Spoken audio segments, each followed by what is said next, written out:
This is my town! If you live to see the dawn, it's because I allow it. I decide who lives or who dies. In a town called Redemption, death is a way of life. Some fight for money. Some fight for glory. But one stranger has come here, looking for something else.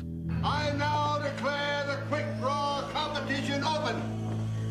Anybody can challenge anybody. Sign me up. Sure must want to die young, miss. She can play their game. Want to play poker with me, little lady? Looks like you're having a pretty good time playing with yourself. She can beat their odds. Did you ever kill anyone? Sure. I don't think you have. But there's one thing she can't do. Why are you really here? You're no gunfighter. Forget the past. String him up! Put him on a chair! Some people deserve to die. TriStar Pictures presents Sharon Stone, I'm gonna kill you if I have to ride all the way to hell to do it. Gene Hackman, There's nothing on this earth that frightens me now. Nothing. Leonardo DiCaprio, Hey, my bad. in a film by Sam Raimi, The Quick and the Dead. In this town, you're either one or the other.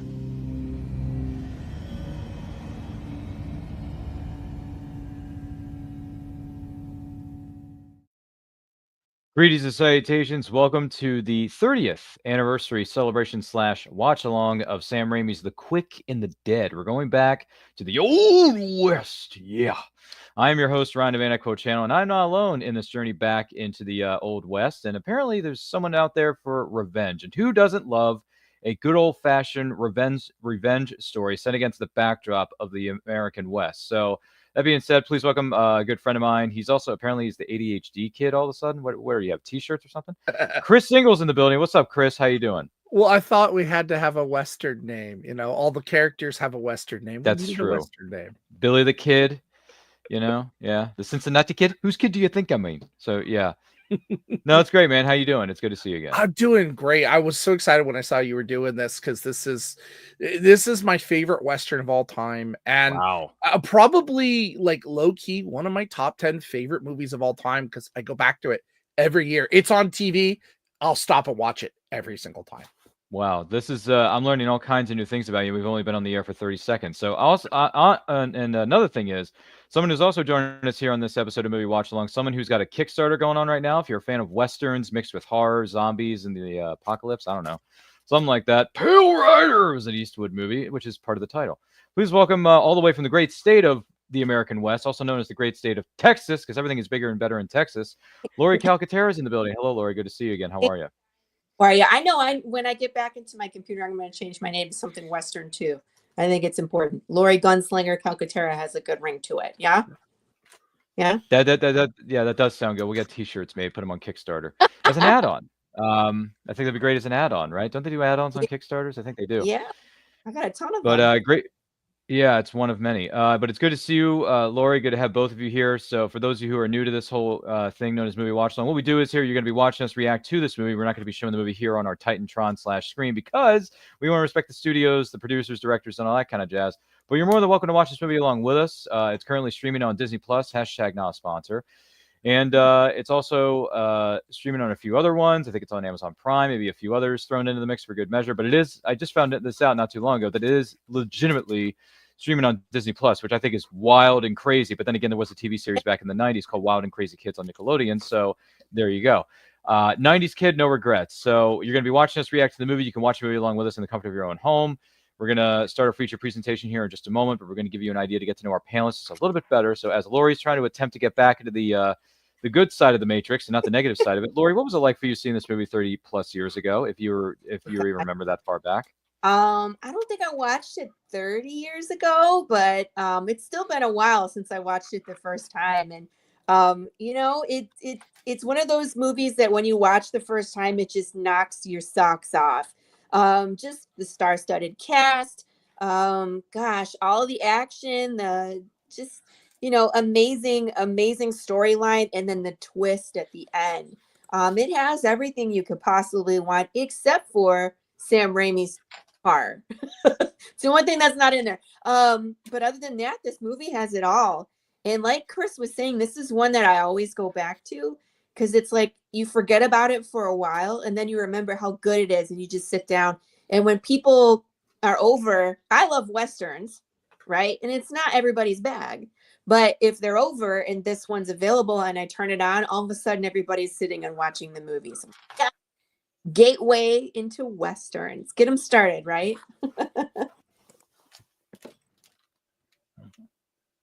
You are muted. I hate it. Sometimes technology is fickle that way. But anyway, great point you brought up, Lori. No question about it. And we'll talk more about Path of the Pale Rider, which is a comic book series that's blown up the interwebs on the starter of Kicks, also known as Kickstarter, for those of you wondering what the frack we're talking about. Talk about that later. But Chris, my man, you mentioned something in the green room that shocked me and shocked the two of us when we were sitting back, the three of us sitting back there getting ready for this. What was it like for you seeing this movie 30 years ago? I continue to come back to this. I'm not a big fan of Westerns. That's just not me. It never has been. And yet there are two Westerns that I go back to regularly all the time. And it's this one, Back to the Future 3. And there's a stylization that I love about this. And it's like a spaghetti Western for the modern audience. Yes. It's hyper stylized. It's fun. It feels like you're watching a cartoon, but a serious cartoon. Like I could see this, no joke, as like a very realistic animated film if somebody wanted to. And I totally see all the characters here. Same voiceover. And that's the power of it, too, is that every character, you know where they stand. You know what they are. You hate Herod. You love the kid. You love the female gunslinger. Like just everybody in here is so amazing. And this ensemble cast makes this such a fun a revenge movie. Yeah, totally. I totally agree with you, man. So yeah, for me, I saw this movie probably 5-10 years after it was released. So I saw this like way later when I was a bit older, a bit wiser, didn't have the gray hairs yet because I was still quite young and I'm quite old now. But I remember watching it and thinking, you know what? This is cool. It's different. I mean, I think honestly, this may have been, if I remember correctly, it's been the first Western movie I ever watched and I actually liked because, you know, years and years ago, I didn't really care much for some guy named Clint Eastwood. What kind of a stupid name is that? Stop it. I didn't really care for him. I didn't care for his movies. I didn't care for the Western genre. But growing up, you know, my father, God rest his soul, he liked Westerns. And I think he said his favorite Western was Silverado, if I remember correctly. So Silverado was a popular one, right? And then there was a few other ones he liked in there. I think he may have mentioned the Eastwood one in there. I can't remember exactly. Dad, let me know, you know, in the earbuds, you know, earmuffs, kid, earmuffs. Let me know if I'm missing something here. But so I watched The Quick and the Dead because it's 90s, it's modern day, right? Even though it's set in way back when, and it worked. I was like, okay, this is cool. This may be the only Western I'm ever going to watch in my life, but you know, it's fine. And then years and years later, when I became more of a movie connoisseur and got a wine cooler of movies and learning because, you know, Chris, you and I talked about this earlier, right? Biff says, you know, your history, it's very good. So learning your history of Westerns, Lori and Chris, I watched Eastwood movies and a few others, and I'm like, damn, the Western genre is good. It is, isn't it? There's a lot that goes on. There's a ton. Yeah, and you know, the other thing is nothing is ever black and white. In the Westerns, there are lots of shades of gray, right? I mean, look at the 3:10 to Yuma remake. Yeah.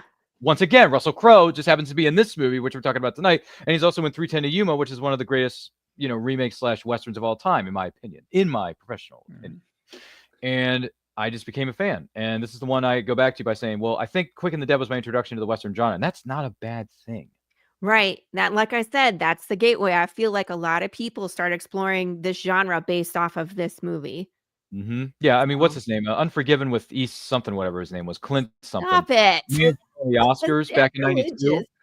No, I definitely think I'm joshing you, Lori. I'm joshing. Outlaw Josie Wales, Pale Rider, Unforgiven. Yes.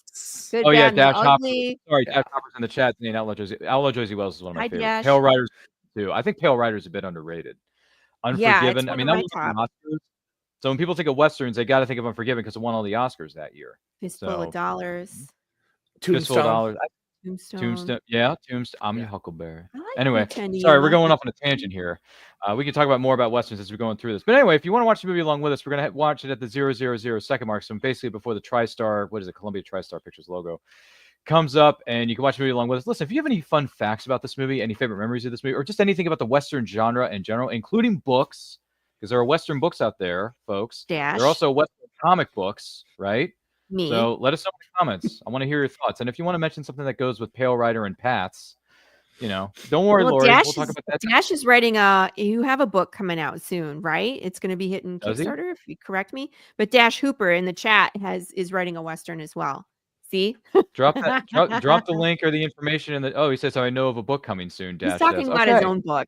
All right, well, dude, drop the info. Drop the info in the chat. Drop some links if you have any of them, please, because I'm meeting. We're all meeting you. Well, some of us anyway, meeting you for the first time, Dash. So yeah.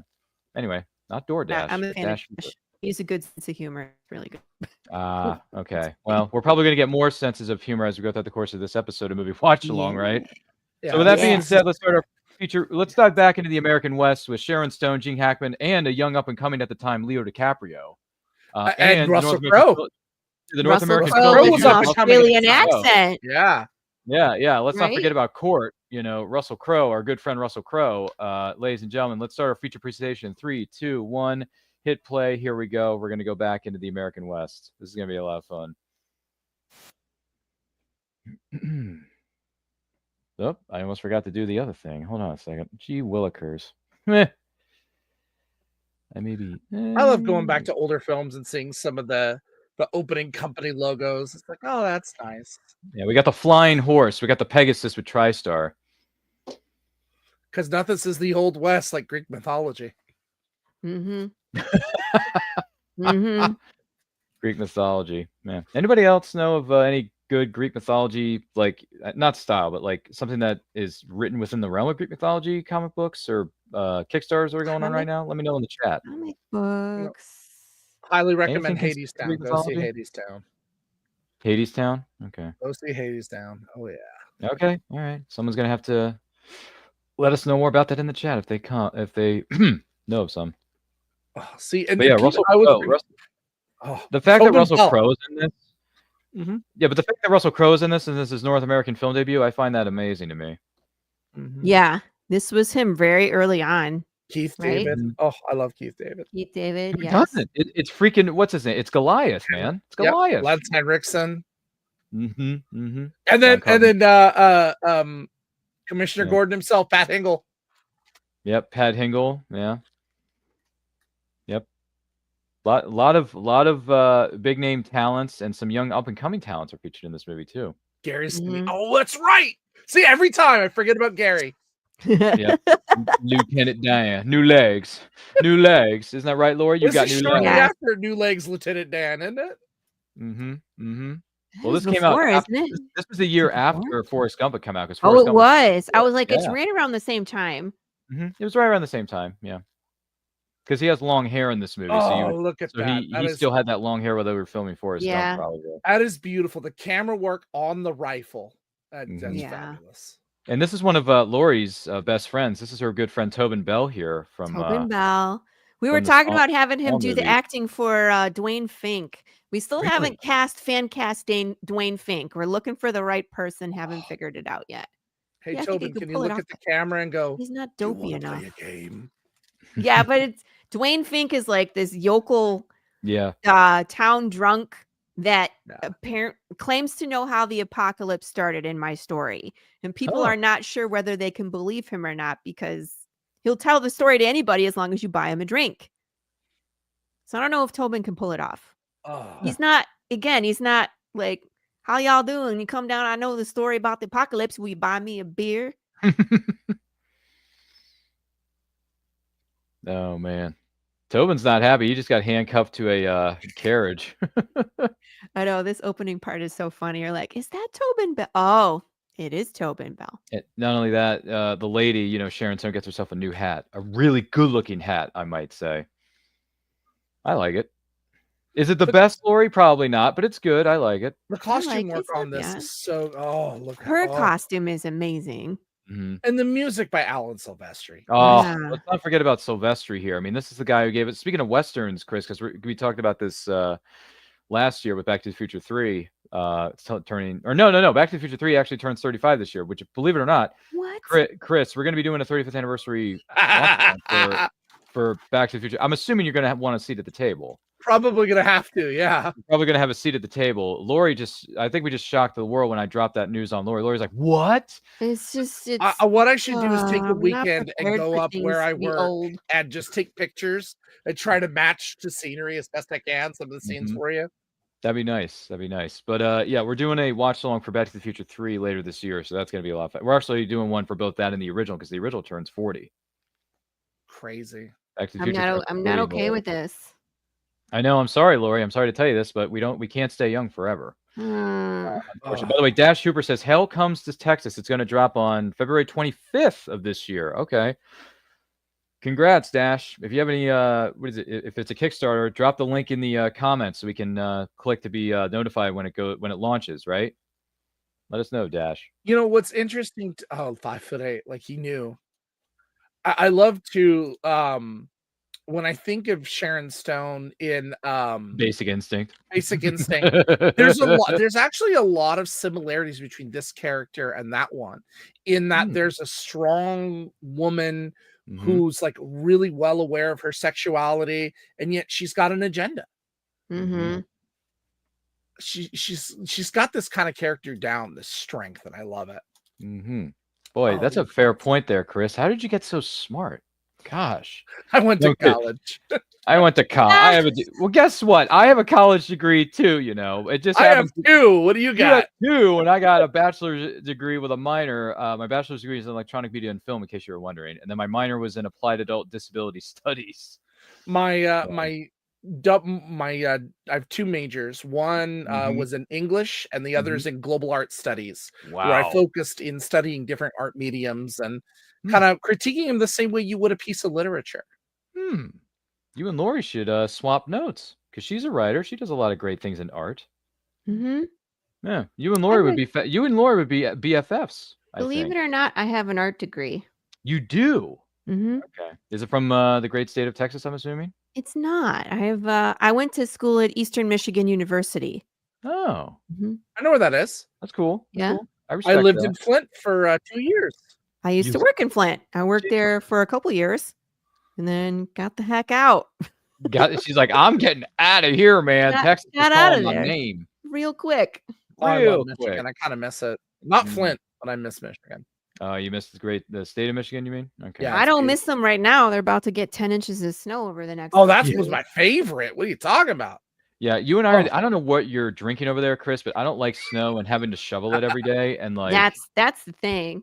Yeah, Lori and I are like simpatico when it comes to that. We're like, no, we don't like snow. We don't want to shovel things. We just want to, get to work. Do not. I like to get to work, Lori, do my job, and then I have to worry about driving home in snow. Well, it's like having to scrape your car in the morning, scrape your car when you get back in it. You have to warm it up. You got to bring an extra pair of shoes to work. You got to, you got to bring extra clothes and.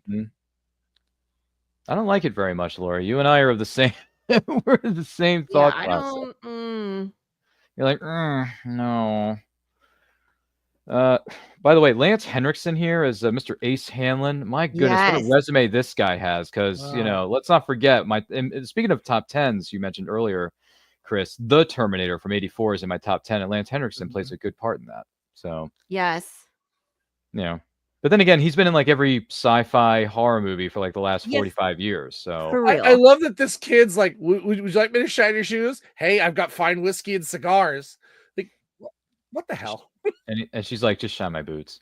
Okay, this is a crazy thing. Every time I look at this kid, I think of Robin Hood's left-hand man in Robin Hood Men in Tights.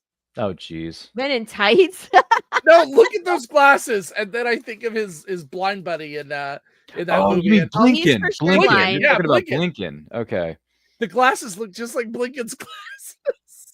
Wow, that's a throwback. Yeah, that man. makes sense. No, but he's right. He's right though, Laura. Yeah, when he gives a little bit more context, I'm like, oh, now I Shut can up! see it. I love this. Wait. Hi, Scars. Shut up. And then he No, said, I and then deserve the that. I'm boy good. warns her. The boy warns her by saying, "Just stand back. Let him take care of his business. This isn't your fight." I half expected him to be like Mongo and get off and punch the horse. No, oh, jeez. Well, this guy's nothing but a brute. Yeah. Mm. And then he just waits a little while he's drinking his brewski there to shoot the guy in the back. From like 100 yards away? Was that 80 yards away? 90 yards? Something like that. Yeah. I can't tell. I don't know what the distance is. I was never good at math, Lori. Oh, what are you, Victor Zaz? Well, that makes Yep. it 15. That's Speaking of the ancestor to Victor Zaz. we'll be talking about the character of Victor Zsasz later this year when we celebrate Batman Begins turning 20. Nice. Yeah. There's 2 Batman movies this year. We're doing one for Batman Begins turns 20 and Batman Forever with Val Kilmer turns 30, ladies and gentlemen. That movie doesn't exist to me. No, this is the difference between me and a lot of fans out there. Hashtag Batman and Robin is not canon, but Batman Forever does exist, though. I can enjoy that movie, but Batman and Robin Now never you happened. forget that guy was in that movie, right? Wasn't he the cop? Who? Pat Hingle is No, he's in all 4 of them, but four. but he's not the problem. He's not the problem. Oh, Great he's an actor. idiot. No, he's a great actor, but he was given Character's bad an writing. idiot. No, he was, but he was given bad writing. It wasn't all his fault. That's true. Yeah, but I don't mind The Pat thing Hingle I in forget those about movies. Batman Forever every time is that Nicole Kidman is the love interest. Oh my goodness. I forget it every time. I don't want to talk about that movie anymore. Thanks. Man, Lori's such a haterade today. Yeah, it's and that all right. movie. It's all right, Lori. I'll be in the minority in this corner over here who actually likes the movie for what it is. So. God bless you. God bless you, sir. It's Dr. Facilier. That means something different in the South, by the way. Okay, all right. I'm sorry, Lori. I didn't know because I've never been to Texas. You're gonna have to explain this to me. You'll have to find out. Okay, all right. Or you could just send me a DM and say, "Hey, Ryan, this is what I was actually referring to." I'm sorry. No. No, not really. Okay. Oh, what we got? And look how methodical she is. Like she wraps up her cigars to not let them dry out. That's a little thing. Yeah, she's got them wrapped up. I didn't know she was doing that. I just thought she was trying to be nice and neat and fold her clothing. Well, no, back in the West like that, where they're at, it's very dry. Mhm. And I'm not a smoker, but I do understand cigars and a little bit of humidity is important. Oh, fair Not enough. too much, but a little bit. You dry them out like that, that doesn't Oh, work. that's interesting because I don't know anything about cigars, so I didn't know that's what that was. That's a nice little tidbit. You would not want an extra Scary. dry in the crack, and you know. Mm-hmm. Maybe Lori will have an idea for that and add a small little detail to her next issue of Path of the Pale Rider. I don't think we have any smoking there. They're already undead. It doesn't matter. No. Okay. Their lungs are, some of their lungs are already crispy. So it's basically like that scene in Beetlejuice. You want a cigarette? Oh no, thank you. Try to cut down my exactly. stuff. He's like coming out with a- Which is one of the best In parts. fact, in issue 6, one of the main characters is like this guy that has just been burnt to a crisp. Oh, It's pretty nice. gross. Now, I love this scene. Now, this scene especially reminds me, I think that Westworld took a lot of their visuals from this scene where it's like it's nighttime and everybody's out and fire and cheering, and this scene, and then where isn't there one where she's in a dress? Yeah, later on she is. Yeah. Because Herod gives it to her. Yeah. Mm-hmm. But gosh, this is Westworld. You know what I It mean? is. And this is a masterclass in how to introduce an ensemble cast. Mm-hmm. With the quick draw contest being open, yeah, because now Leo Yeah, but DiCaprio. they introduced them one by one and gave them all their little moment to shine before they brought them together. That's what's hard to do.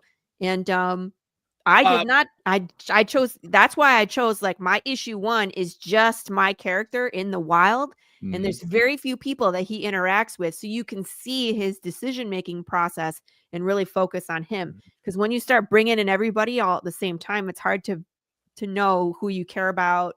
You know what I mean? What their decision, their morals, their skill sets. It's hard to introduce all that unless you give them their own time to shine. And I'd swear Peter Jackson took a page out of this introduction for the Fellowship when they were in the council. Yes. Everybody's there. That's what this feels like. And he gave them each a turn. Yeah. And you establish the stakes. What's at risk? What's going to happen here? You don't know how everybody else is going to take it. Well, fun fact, when you watch the council scene and you notice that Sean Bean keeps, dropping his head He doesn't know his lines. Lap, he's learning the script as they're shooting it. So he has his monologue pages in his lap while they're shooting it. Hence the reason he keeps his head down for most of that scene. And when Peter Jackson revealed that on a watch-along / roundtable during the pandemic, I was like, oh my gosh, no wonder Sean Bean kept doing this. And then he was like, concerned. He's like, no one simply walks into Mordor. I'm like, oh, now it makes sense, right? So now it makes sense. By the way, those of you joining us wondering what the frack is going on, this is the 30th anniversary of one of the best Westerns of all time, known as The Quick and the Dead, directed by Sam Raimi, no doubt. We are currently 14 minutes and 10 seconds into the movie, so feel free to queue up your copy on physical media or streaming service. Watch the movie along with us. You can comment below in the chat. Thank you to everybody who's tuned in, who's liked, who's shared, commented, all that jazz. But do not forget to like and share this. And if you're joining us live or what is known as a replay, thank you so much for doing so. And once again, thank you to our humble guests, both Chris Single and Lori Calcaterra, for being on this episode. Because as soon as I revealed I was doing this, we're like, I need a seat at the table. Like, I have to sit in on this. And I was like, okay, all right, geez, like don't come at me, bro. But we're I was thinking I was booking the other show until you were like, well, we're doing The Quick and the Dead, and I was like, when is that one? You're like, on Valentine's Day, and I was like, what a Valentine's Day movie! You just have to sign me up for that one. And I mean, like, where we're watching right now, he is too at this. He is so perfect. Yes, that's what I was just about to say. Like, this is the part when you're sitting down with people who aren't used to Westerns, and they're like, "Is that Leonardo? Look how young he is!" And you're like, "Welcome to the story." You know what I mean? He's so great in this Titanic. I mean, like, yeah, 2 years shy of Titanic. So, like, and what people don't realize is he already had a great career to start out. Herod. We got a lot of spaces. Let's fill them up, gentlemen. It's like, get out of the way. Herod is such an appropriate name for him. See, and that's great writing. It's like when you know about a character, if you understand their name, By the way, I want to dress up in a Western outfit and have spurs on my boots. I need you to do that and then come to a Comic-Con where I'm at and just walk around and tell people to come see me. That's your job. Sure, I could be your hype man, right? Yes. Or Lori Calcaterra's mascot, I guess. There you go. I will dress up as Big James in the bear suit and chase you around. That would be great. I would be more than happy to be. I know some people have. Your day? There are definitely certain terminologies they use at conventions when people are assisting one another, but I'm just going to say the word booth friend or booth brother, something like that. I don't know. I don't know. Well, they say, when women are at conventions and they're helping each other out, they say, "I'll be your booth babe." Oh, So I've heard that expression used. Sorry. Shit. Well, you could be my booth babe. There you go. Yeah, jeez. Oh boy! Anyone who's familiar with Comic-Con terminology, gee willikers, let us know in the Dear chat. Lori, shut up. No, it's fine. I'll be your. I'm more than happy to be your hype man, Lori, because I'm used to. And this is the thing I love about this is the positive side about social media. The best way we can support indie artists and indie whatever creators are out there is just share their stuff. Share their posts. It's free, right? It's free, and you it's can share anything you want. I can share This- Lori's.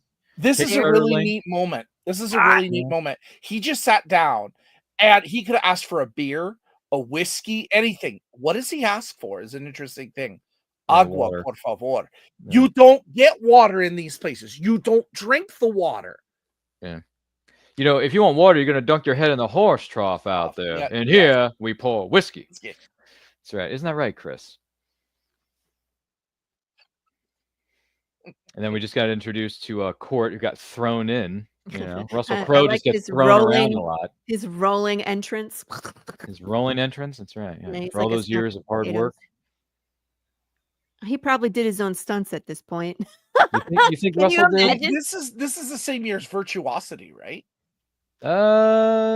That's a good question. I don't know if it was 95 or 96. I don't know. It was one of the two. Virtuosity was one of the first things I remember him in. Yeah, because he was in that with our good friend Denzel. So, have you taken a vow of silence? Same year, 95. I love this character though. Court is such a great character where it's like so fast. trying to, come to terms with some of the bad things he's done and turn a new leaf, but it's like he still has that killer instinct, and forcing him into this tournament is so sadistic.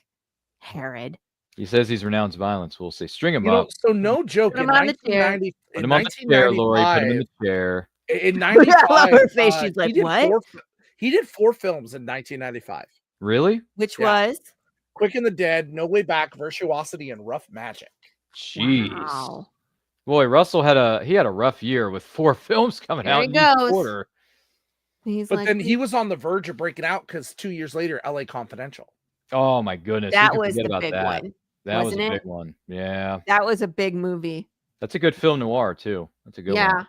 That's a good That one. was really like the first time I'd seen a modern noir movie. I was like, wow, what am I watching? The only thing I disagree with in that movie, LA Confidential, is I don't think Kim Basinger, as much as and Vicky Vale, I've loved you since '89, but Kim, you shouldn't have gotten an Oscar for that movie because she's fine in the movie, but she doesn't really have a whole lot of screen time. The tension on this chair. I don't think she should have gotten the Oscar. That's my That only chair disagreement. looks like I did a slice and dice and bashed a watermelon on it. That was fun. Is there still footage of that out there? Oh yeah. Okay. What she's about to do is absolutely impossible, and I love it. Yeah, absolutely. You gonna take part in the contest? No, I'm not. We're just gonna hang you and let you choke to death. Sign me up. I'll do it. I'll do it. No women in the quick draw against Yeah. rules. There's no rule against ladies. Here we go. Oh, terrible.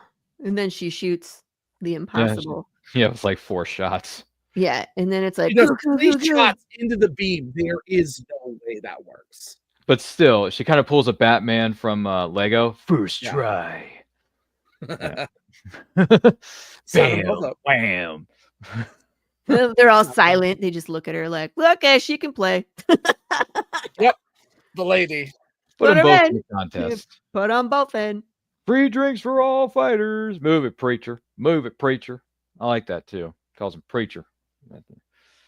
They just chain them up by the fountain. They're just so mean to poor Court. Yeah, like I said, water like just out of reach. Russell Crowe gets this being physically dangerous, abused in this that movie. is such so a hard. waste of money. Oh. Just shooting ammo into the sky. Ammo's And expensive. it goes straight up and then it comes straight down. They're all dead. Movie's over. Oh, that's right. I didn't even think of the physics of that, Lori. Thank you. Yeah, there's a lot of things about movies and firearms I don't know. So like, you really shouldn't. You know who else would have been great in this film? Right. Liam Who? Neeson. Liam Neeson. Well, he made his Western debut 35 years later in A Million Ways to Die in the West. So, But no, Only I if think, he could keep his original accent like he did in that movie too, because that made it so much more funny. but I really think he could have been a character in here. No question. So she sleeps with the kid on the first night, huh? they had too much to drink. They weren't thinking straight, Lori. It was basically college students in a fraternity. You know, just one of those It was nights. just an excuse to get her in a t-shirt and nothing else. That's true. She had to show off those legs somehow. Mm-hmm. Then again, I sort of won you in poker. She's like, shut up and get me a coffee. Throw up on your floor. So let's not plan the wedding just yet. All right. he's All like, right. So Oh, who you gonna he's do that? head over heels for this lady. It's like, Even though he has a girlfriend off to the side, by the Oh, way. I love in the this. movie. Such a setup for the ending. Well, this thing is so hard. Why do you sleep in it? If I don't sleep on it, people will steal it. So who are you going to challenge today? Herod. Ooh, bad idea. Mm-mm. the only guy. I'm the only guy. I'm the only guy that could. Yes. I ain't going to rush to do that. Well, how hell? He's my father. Why And then you Sharon doing Stone's like, that? what? Yeah. Shit? Like Why Herod you had a doing kid? that? Do I hear clucking? Did someone bring a chicken in Clucking here? like the chickens. Do you have the subtitles on? Because I do, and that just worked so perfectly with the Yeah, subtitles. I do. That's one of the things about being here in the studio of Anti-Quote and other people's studios. If you're watching the movie along with us, for those of us here on camera, entertaining the millions of people watching this at home right now, we have the movie showing, but the sound's off, but the subtitles are on, so we can still understand what the heck is going on. So we do that for every movie, by the way. We'll be doing that again because next weekend we're going to be doing what is it called? The 40th anniversary for The Breakfast Club. So that's next weekend, and then the week after that, we're going to end the great lovey-dovey month of February with What a hunt for something bastard. red, He just lit a match off his face. which is the hunt Brennan for and Red I just October turning reviewed 35. that Would at the that end work? of January on You our think podcast. you can light a match off someone's face? I don't know. You we? can. It's painful, but yes, you can. What were you about to say, Chris, about one of those movies? Hunt for Red October. Brennan and I just reviewed that on our Star Trek podcast. Oh, so basically you're saying you're better than me. Okay, great. Look at these kids.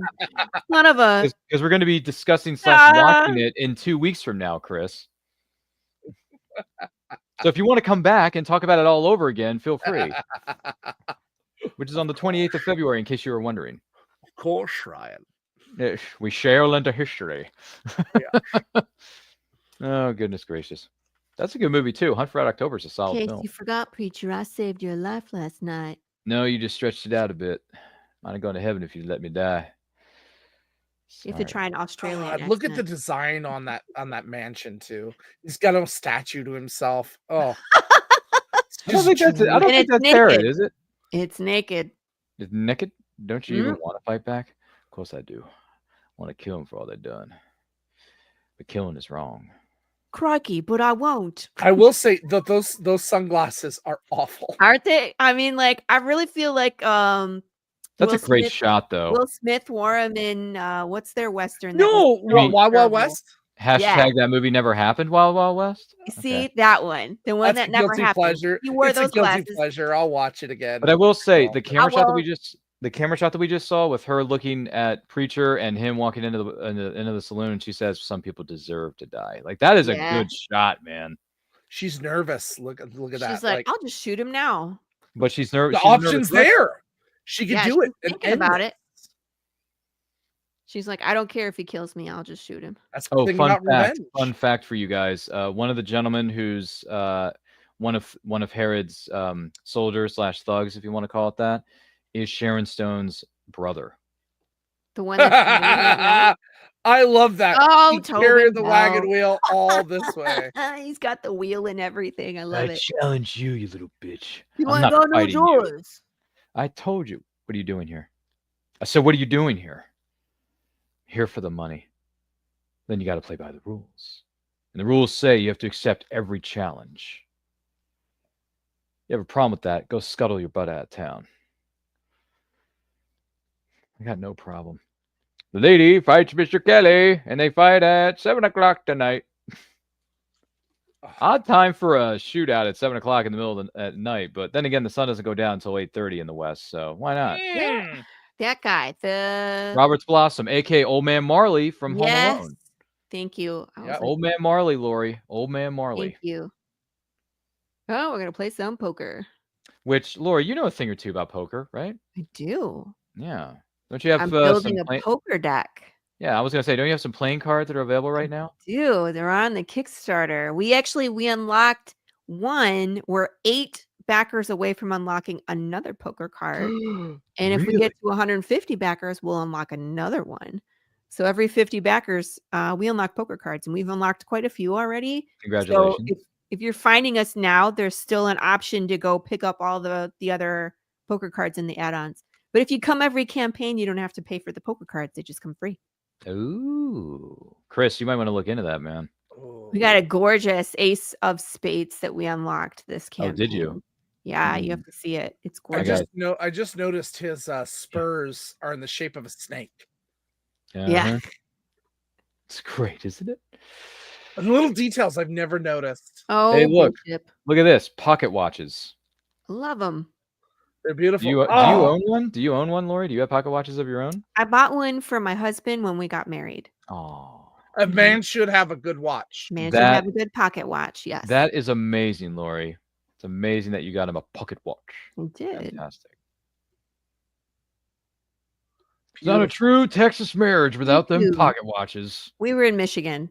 Well, it happened in Michigan, but we still live in Texas, so whatever, it works.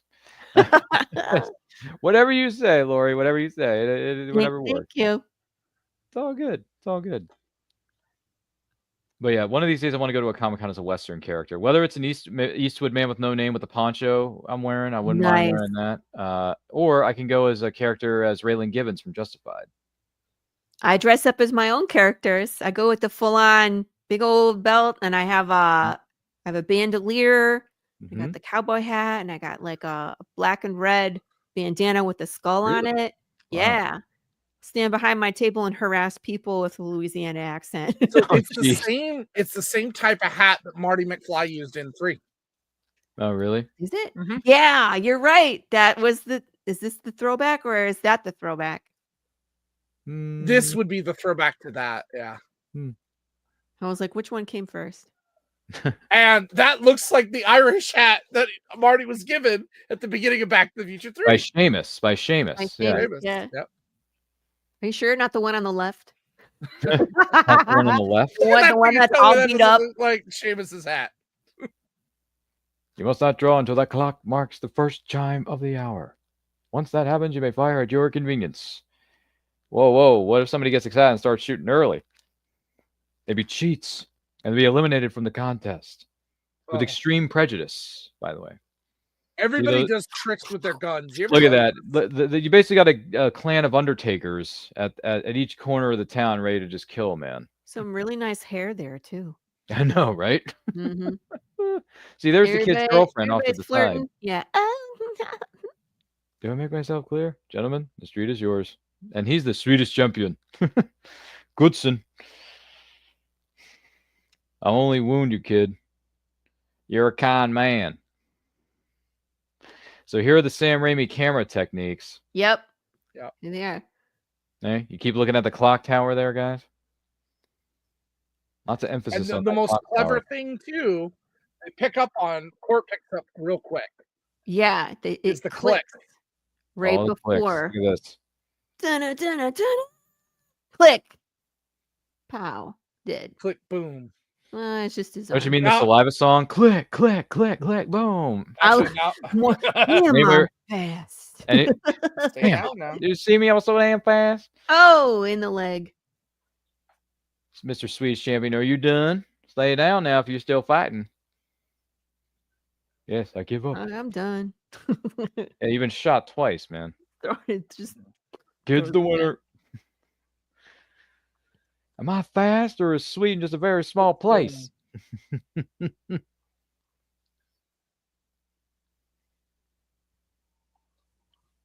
Oh, what's he gonna say? It's gonna be an A. Oh, kiss that lady. Yeah. Did you know he slept with the other one last night? No? Okay. Just checking. Yeah, she doesn't seem to really care. Well, so think about it, too. Women that moved west, most commonly, what was their job? Prostitution. In these towns, yeah. We don't oldest, prostitution. They don't give enough credit for it. Really helped grow the West. If the Swedish champion had been slower, there'd be rabbits out of his hat. He had birds flying out of his hat. Oh boy, I love to be an extra in a Wild West film. It would be fun, wouldn't it? If all three of us ended up in a Western this is crazy though. This guy spotted horse and killed. Look how many times he's been shot. Gross. Taking 4 bullets in my arm. I am not a Native American, so I don't know how this plays off. But I kind of find this guy insulting. Another bullet went through my lip. Another bullet went through my left foot. You know what it reminds me of is a Klingon. A bullet went over to my head today. What are they saying? Hasn't even come out yet. I was gonna say, what are they saying, Klingon? Kopla. Kopla. I'm sorry. That's one of the few things I know about the Trek in the Stars. I'm still learning, Chris. There she goes again. Do I do it right now? I can do it right now. now. Speaking of which, she was like, I could shoot him right here. Speaking of which, let's see. What was the name? Because I met someone who runs a podcast. Chris, maybe you'll be familiar with this. I don't know. Does the name Trekkie and Beyond mean anything to you? No. Okay, so Trek and Beyond is a Star Trek podcast. That's kind of the obvious thing. And it's featured on Apple Podcasts and Spotify, and it's run by two wonderful ladies. And I saw them this past weekend at Farpoint Convention, which is Farpoint is a Star Trek term, if I'm not mistaken. Yep. Mm-hmm. And if you go to YouTube and look at Trekkie and Beyond, that's where you can find the video version of the podcast. So the person who was there, no. Sorry, I was laughing at the gun going. Oh, it's okay. This is hashtag free marketing for everybody. So no, it's okay, Lori. We still love you. You're cool. And the young lady who was there, Monica, or is it Monica? Yeah, Monica. Sorry. So Monica came to me and she said, "Hey, you just started watching Star Trek, didn't you?" I said, "Yeah. I'm not like a Star Trek expert by any stretch of the imagination, but I like the property. I do." And she says, "Well, would you be willing to come on the podcast and talk Star Trek with us? Because one of the goals of our podcast is to help integrate new people or new fans into Star Trek." And I said, "Sure, why not? I don't mind that." So she gave me this this postcard here, which you can't see because my virtual background is going to distort the whole image, But yeah, so at some point or another, I'll be on the podcast talking about Star Trek. And she says, "Well, what was your introduction to Star Trek?" I said, "Well, what got me into Star Trek were two things. One, Star Trek First Contact, because that's my favorite Star Trek movie of all time, period. That's a great movie. Because the line must be drawn here, this far, no further. And I will make them pay for what they've done." Which is Next one of the year, greatest anniversary year. Yes, which by the way, that's one of the greatest monologues I've ever heard in a movie. Is the whole line must be drawn here thing, Chris. It's one of the greatest monologues of all time. And I also said to her, Monica, it was Star Trek First Contact, and Picard's my favorite captain. Patrick Stewart's one of my favorite actors. So that's more or less what got me into Star Trek. She's like, "All right, well, we'll have you on the show then." It's great. We'll talk more about it. Fantastic. So if you look up Trekkie and Beyond on YouTube, feel free to give them a subscribe to them for free. Check them out. They're really good people out there. And you may see me on a future episode somewhere down the line talking about Star Trek, which I'm sure will make Chris and his Star Trek loving heart very happy. So yeah, stay tuned, fellas. Stay tuned. And Lori's probably thinking to herself, "Why am I ever?" No, I'm just watching Court get thrown around like a rag doll. He's basically being tossed around like a rag doll. And that other guy's name was Ratsy. Whatever's cheap. Big teeth. Nowhere's cheap. I wouldn't know a place that's cheap enough for you. Yeah. Your mouth. This is great. This is great. He's like, he came to his son's shop to buy a gun for Court and gets like the cheapest, crappiest piece of junk that he can find. And he's like, "If you can kill him with this, you deserve to. Oh, and sorry, you got to find your own bullets." Yeah. Or I think, doesn't he give him like one bullet? Yeah. He gives him one bullet because he's got the Lord on his side. He only needs one bullet. You just need one bullet, Lori. Just one bullet. I ain't got no farmer's hands. Court and me are killers. We're the genuine article, but you come from a whole different stock. My friend here needs a gun. Just out of curiosity, how many guns are featured thus far in the hit series Path of the Pale Rider? Are there a lot of guns featured in that series? Yes. Okay.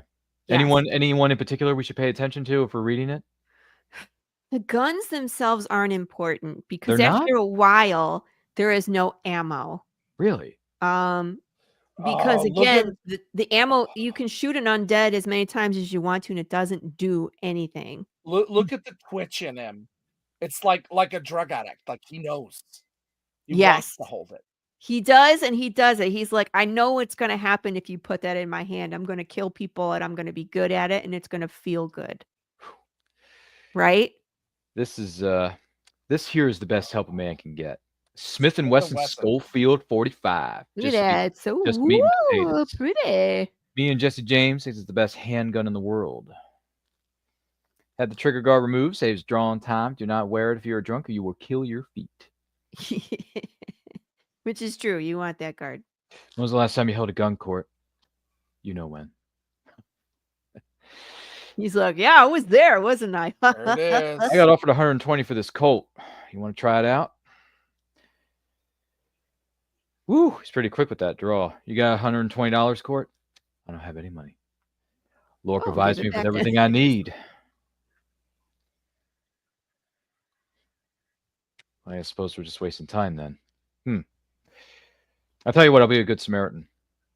What's the cheapest gun you got? Not in the case. So I mean, the cheapest gun, the most cheapest piece of junk you got in the whole store. Whole store. Whole store, Lori. Whole store. Whole store, Lori. All right. He's like, He has this to one dig down costs deep though. $5. $5. Sold. Look at that. It's Anyone like else it's got so $5? rusty. $5. Because Lori, I'd buy that for $1. $3.50. $3.50. Mm. What you doing? Preacher got the Lord on his side. He only needs one bullet. He only needs Otherwise, one he might bullet. be tempted to shoot his way out of town. Of course, he has to win the fight first, and Herod doesn't want him to turn the second bullet on him. The gun shoots straight. I wouldn't sell it if it didn't. It's all right, kid. I won't draw. Oh, yes, you will. I know you court. When it comes down to it, you'll pull the trigger. Oof. Just egging him on, isn't he? I fucking love. Sorry, Gene. Yeah, but Hackman he's just egging him on, villain of isn't he, villains. Lori? Oh, look at this. Great. Ew. I know, right? Why are we doing this? Because they mentioned that in Back to the Future 3, right? I hate You're like, manure. I hate manure. this kid, get him on camera picking up Gosh, poop. hey, would that not have been a great cameo in here? Mad Dog Tanner. Oh, they're throwing poop at him. That's why. I was like, I Cannon, don't you're remember under why arrest we for had him robbing the scooping Pine poop. City stage. You got anything to say? I hate manure. Hey, manure. Which, oh boy, I gotta tell you, Ew. I gotta tell something to you too. That watch along we're doing later in the year for Back to the Future 3 is gonna be one for the books. Let me tell you, it's gonna be a lot. And you may or may not see one or two people on this panel sitting at the head of the table for that movie. So who knows? Look at this a-hole. I got $20 on you, foy. He's like, sure. in the bank, Maybe Jimmy. you shouldn't be drinking before your gunfight. I don't know. Preacher boy, you're a dead man. Oh my goodness, look at this. We got oh my goodness, we got over 7 likes and 4 people watching us, right? That is genius. Thank you so. By the way, for those of you wondering, we are currently about 39 minutes and 25 seconds into the movie The Quick and the Dead here on Movie Watch Along. Do not forget to like and share this with all of your closest friends. If you're joining us live on the replay, thank you for doing so. If you got any comments about this, let us know in the comments, let us know in the chat. And by the way, 7 likes and 4 people watching us. Thank you so much. We appreciate all of you. And I'm pretty sure they came from Lori's followers page. Because Lori has a lot of fans and a lot of followers. Oh, I love them. And I it's know. Valentine's Day, so hearts. Share the love, guys. Share the love. It's a love movie. It is. It's a love fest. Oh, So those teeth are gross. Yeah, share this video on your social media feeds, everybody, so more people can tune in. And then also, we'll talk more about this later, but feel free to support Lori's Kickstarter that's going on the interwebs right now. What? I don't know if I have a Do you? thing or not. Let's try it.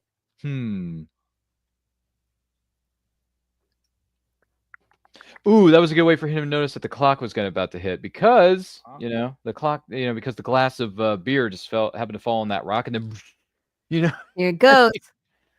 And he fired. Oh, you hurt me. Oh. You shot me. Okay, moving on. He You shot me shot right in me. the arm. Why did you? Right. Let me go around the table and introduce everyone. Frau Forbissina, founder of the militant wing of the Salvation Army. Daddy. He's got like 17 boys that he teaches just to beat people up. Felt natural, didn't it? Nice and smooth. Court's like, what have I done? What have I done? By the way, for those of you wondering, Path of the Pale Rider, the Kickstarter link is in the comments. So feel free to check that out and feel free to back the campaign. We got gunfights. We got saloon brawls. We got all this stuff. If you like Westerns, man. We got the undead. We do. We have the different undead. It's different undead. Excuse me. Right. It's not zombies trying to eat you. It's like your body dies, but your soul doesn't leave. So you're just stuck in it as you decay. So you're you until your brain decomposes enough, and then you lose your memories and get violent or vegetative or detached. So it's like Warm Bodies meets the Crazies. Kind of, yeah. It's like we have this just ever-growing population of chaotic people. Yeah, it's like dementia and fast forward. It's rough. And so things devolve back to the Wild West. And we have a cowboy who's kind of the last guy still looking for the answer. Why do the dead no longer die? Zombie bears are a thing in this world. Zombie bears, zombie cows, zombie chickens, whatever you think. Zombies, yeah. We've had swarms of undead insects swarm towns. It's great. Wow. Those are images that are going to keep me up tonight. But if you beetles, look them up. They're gross. I know. If you want to pledge to the campaign, the link is in the chat. Good Lord, so many people got some interesting Kickstarters going on right now. And then Dash just told us that Hell Comes to Texas is going to drop on the 25th of February, which is later this month. So That's smashing. Well done, Dash. Well done. Oh, I hate this guy. I know. Everybody does. Everybody hates this guy. Everybody hates the guy. You're supposed She's to. like, I'll just I kill hate you. him. I don't like him. Oh yeah, you want the necklace? Go ahead, take it. It's a gift. Well, what are you looking at? A dirty old man and a little girl. Yeah. Well, this is And a. again, we're applying our modern ethics because back then it wouldn't have flown. Mm-hmm. I choose business ethics. Sorry, that's a line from a. She was like, "Lady, go away! You're ruining my sale." Isn't that right? Yeah. One of these days, I'm gonna have to shoot you up real good. Mm-hmm. Gross. I know, right? By the way, someone just asked a question on social media, so I'm just curious if anyone is willing to answer this one. What is your favorite fictional couple? Anyone have a thought on that? All right, it's funny you say that because I just did a Kahoot for my students today of famous fictional couples. Really? Yeah. Wow. Do you have a favorite yourself, though, or are you referring to the one it's gotta your be students Kermit picked? and Miss Piggy. Oh, Kermit and Miss Piggy. But didn't they get divorced a couple of years ago? Isn't that an abusive relationship? Yeah, did they even? I heard, wait a minute, Chris. I have it on good authority that they got divorced back in 2011. I don't know if they, mended their broken fences and got back together. I'm not sure, but I heard they were divorced. But they were a great couple when they lasted, though. They were great, for sure. Sorry, I'm just going with what canon tells me. Yeah. So you went with Kermit and Miss Piggy. Lori, do you have a favorite fictional couple out there? Anything ring a bell? I'm gonna say, I don't watch a lot of chick flicks. I watch a lot of action, but two of my favorite characters are Elizabeth Swann and Will Turner. Like their relationship, how it evolved, and then what it ultimately turned out to be, I thought was a really good relationship for them. Right? That's a good one. Yeah. It's a good one. And you said there were two of them, or was it just those No, two? that one. Oh, that one. Okay. Yeah, Gotcha. for Just sure. want to make sure I heard you correctly. Yeah. Yes.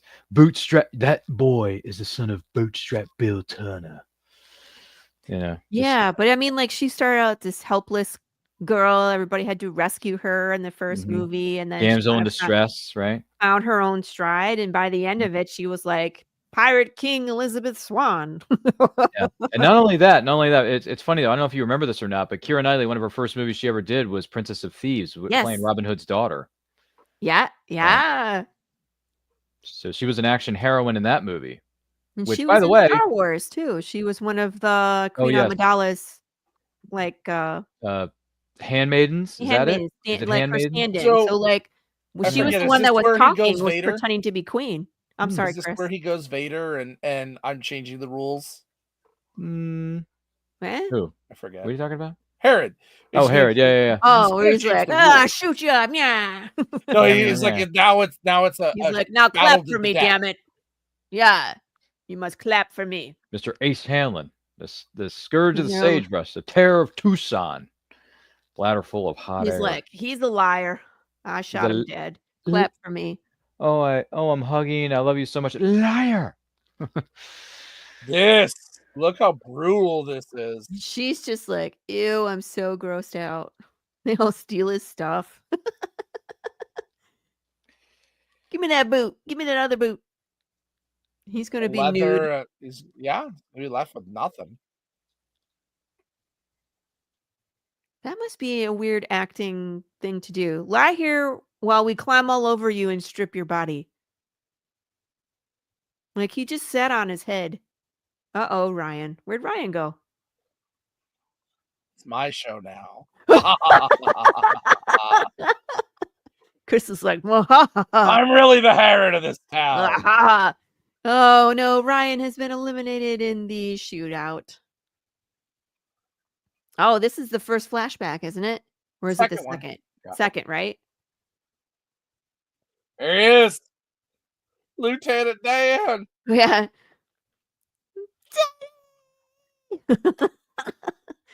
Oh no. He said he'd be right back.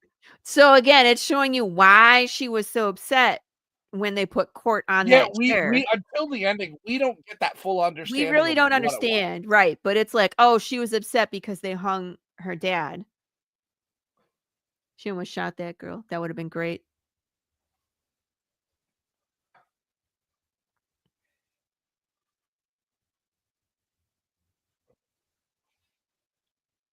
Oh, is it 7 p.m.? Yeah, she's got to go. Nice hair, though. What? She took a siesta. Come on, lady. All right, here we go. Hero costume. Doo-doo-doo-doo. Get out of the way, Scar.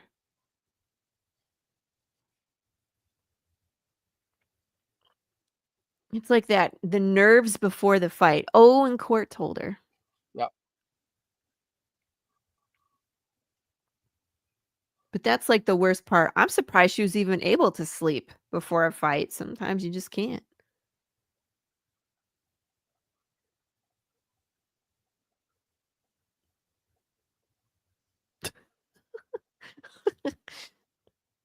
They've all written her off. But why would they after they saw her shoot in the saloon, you know?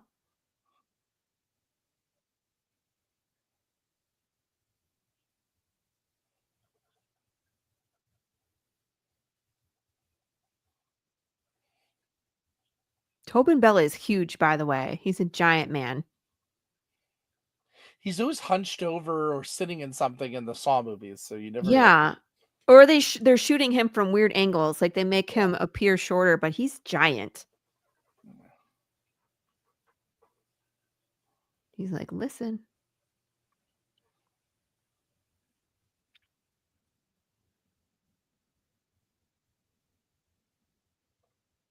I love the spiderweb design of that too. Yeah. And he's so gross. They're like, give him some herpes.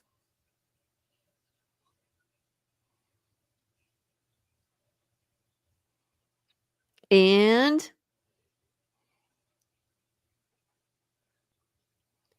here we go. Here we go with the close-up eye squints.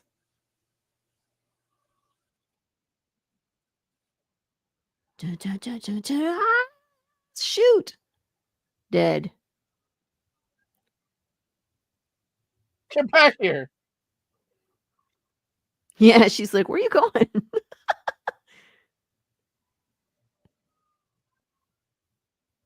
I guess she liked it. Now he turns to his girlfriend like, I didn't do it. I didn't do it. And now she's got Herod's eye. Right? She's like, I hate you. If looks could kill.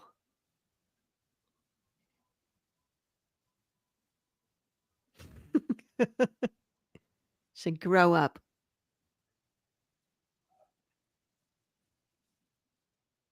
What's he thinking there? Court.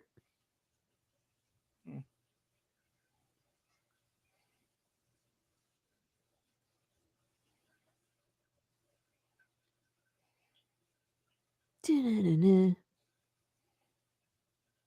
Oh no. No. Not a letter from Herod. The dress. And The a derringer. dress. And a derringer. In the history of bad ideas, derringers are always a bad idea. No, the handle looks like you could knock someone out with it too. The thing with a derringer, it was never about the bullet causing the damage. It was the infection that was going to come with it. Because it was too small for people to get out. So more people who were shot with a derringer died of infection than actually being shot. That's awesome. Yeah. Because it's a weak little thing. Water. He's like, oh, you sell yourself to the devil? Yeah.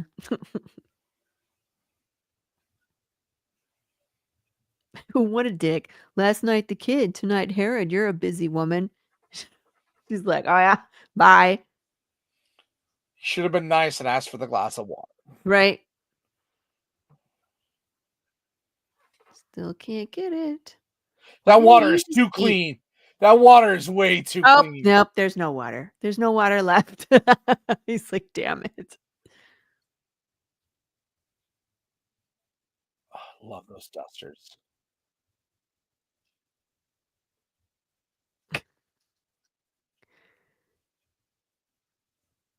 They pat her down in a dress. She has a rifle up there. It's kind of like Wonder Woman when she gets to the Yeah. dance, there's just like whooshing giant sword.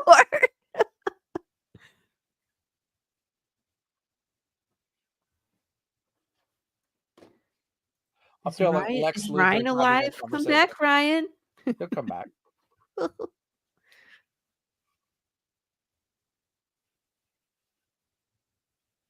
Those glasses look too modern. He thinks he's better than them.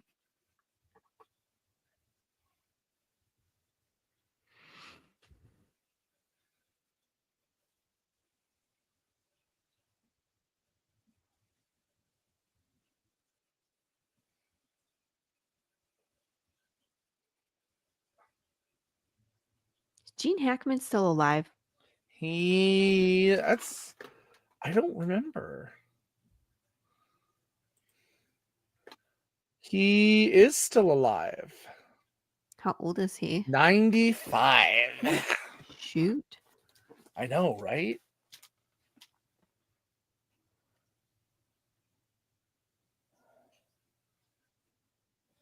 And get this, Gene Hackman's 6'2". Is he really? How tall is Yeah. Tobin Bell? I swear he's a giant. Hey, Ryan. Hey, sorry. Tobin Bell Yeah. height. Oh, you and I are doing the same thing. What? Everybody's He's 5'11". Googling. I thought he was like 6'4". He's not even 6 foot. Oh, I wow. thought he was a giant. I had it all wrong. He seems like he would be super tall. I guess Gene not. Hackman. Is Gene Hackman still acting? Gene. No, he retired 22 years ago because of his bad experience on Welcome to Mooseport with Ray Romano. Wow. Okay. Yeah, he had such a bad experience, it caused him to quit the business. And same thing happened to Sean Connery in 2003 because he quit acting because of his experience on League of Extraordinary Gentlemen. Which is too bad because I really do like League. Yeah, I don't mind it either. I think it's a fine adventure movie. I mean, granted, if I read the source material that it's based off of, I'd probably be upset as much as the fans were at the time. But it's like, dude, this is the thing about comic movies. Mm-hmm. There's no such thing as a direct adaptation of a comic book because you just can't do it. Otherwise, what's the point? Because if you want to read a comic book, go read the original source material. Don't worry about the film because the film is going to be an adaptation, but it's not going to be a direct panel for panel, word for word adaptation. That's why I'm okay. I mean, I've never read the original League of Extraordinary Gentlemen written by Alan Moore, but the movie, for what it's worth, is fine. It's entertaining.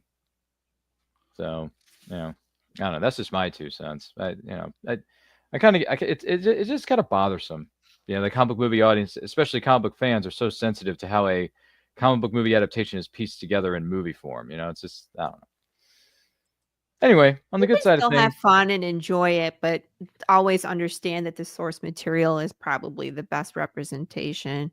Yeah, there's like a poster roaming around somewhere on social. I mean, there have been posters and T-shirts that say this on social. That have been saying this for years, Lori. Is that the book is always better than the movie, which 9 times out of 10, it's true. So, but you can still appreciate the movie. Like I love the Harry Potter movies. The books are better. Yeah. Right. Yeah. A lot of people have said that over the years. I'm also not going to be watching the new one. Oh, I will because I'm looking for one thing and one thing only. What? Peeves. Oh, you want to see Peeves? All right, I might see that, but I mean, like we've already done it. I don't understand why we have to take a movie that's been done, like Percy Jackson, and turn it into a TV show. We've already done it. And as someone who teaches that age group, because I use Percy Jackson. Mm-hmm. Yeah. I love the book. I hated the movie. Yeah. I really liked the series. Mm-hmm. The new one? Yeah, it was so perfect for my students as we're reading along. We could go another episode, like it's perfect. I love that. And with a series, you can go more in depth than you can in a movie. Yes. Mm-hmm. Hence the reason they're making Daredevil Born Again as a series. So, which looks great, by the way. I think Daredevil Born Again looks fantastic. Look at the evil in those eyes. Oh yeah. He does such a good job of being like this cold, sadistic bastard in this movie. He really does.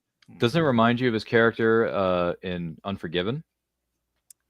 Yeah. You know what I was thinking of? His Enemy of the State. He's not a bad guy, but there's a darkness there too. Yeah.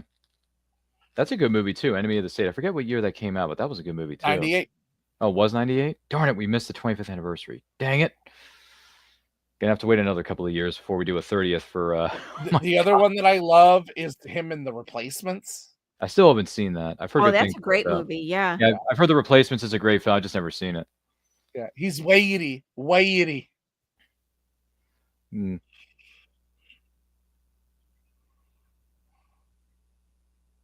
Please forgive my temperament, but it's hard to get. It's hard to get a drink Forgive around me here. for my bad Southern accent. Sometimes it's hard to get a drink here. She's just sitting out there in the smoking. I was only a kid when I hitched up with Herod. Like, why is he talking to her right now? She obviously does not want to talk to him.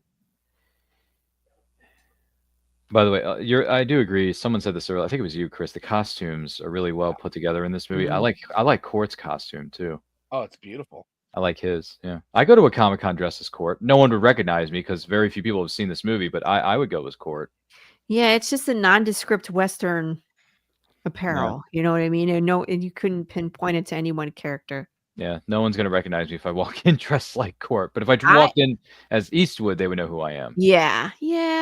I mean, if you came in with the poncho, then yes. Mm-hmm. There's a website that has all iconic. the pieces of the costume of the Man with No Name, Lori. I just got to buy it. Cool. Yeah.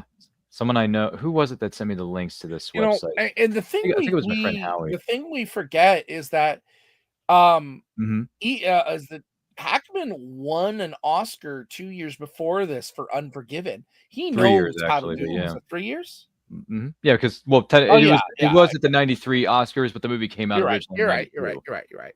But yeah, but still, this guy knows Westerns. Well, Gene Hackman, he knows everything. He's been in like every genre known to man. And I want to say science fiction, but yeah, Superman comic book. Yeah. Even though Superman's a comic book movie, but still, there's some sci-fi elements in it. Yeah, man came from space. Yeah, Miss Tessmacher. You know, it's like, I mean, come on. That's like his best lines when he's just yelling for his female henchwoman. You know, I watched the Birdcage with my daughter a couple months ago. Fussy. Martha Graham. Twyla. Come on, Lori. Twyla. Not doing it. Sorry. Yes, you are. You have to do it because it's Robin Williams. Come on. She's been in such. Madonna. I was just looking at some of the other stuff that he's been in. Like The Mexican was such a great movie. Oh, I mean, obviously, I still haven't seen this movie, but it was also in The French Connection. That's supposed to be a phenomenal movie. I heard that was a great movie, but I've never seen it. Geronimo, The Firm, Unforgiven. Firm was It was good for its time. I thought because it's Tom Cruise, right? Yeah, but the movie itself, just overall, was just It's okay. I've seen better legal thrillers in The Firm, but The Firm's okay. Hoosiers is a good one. Yeah. Hoosiers. You're right. I don't see too much sci-fi. It's Superman too. Yeah, that's about really it. And then he was in Superman 4 that nobody talks about. Yeah. Which it's sad to say because I watched Superman 4 so many times as a kid on VHS, Chris. So he was in the Poseidon Adventure. That's true. That's a great movie. That's another big film he was in. I've never seen the original.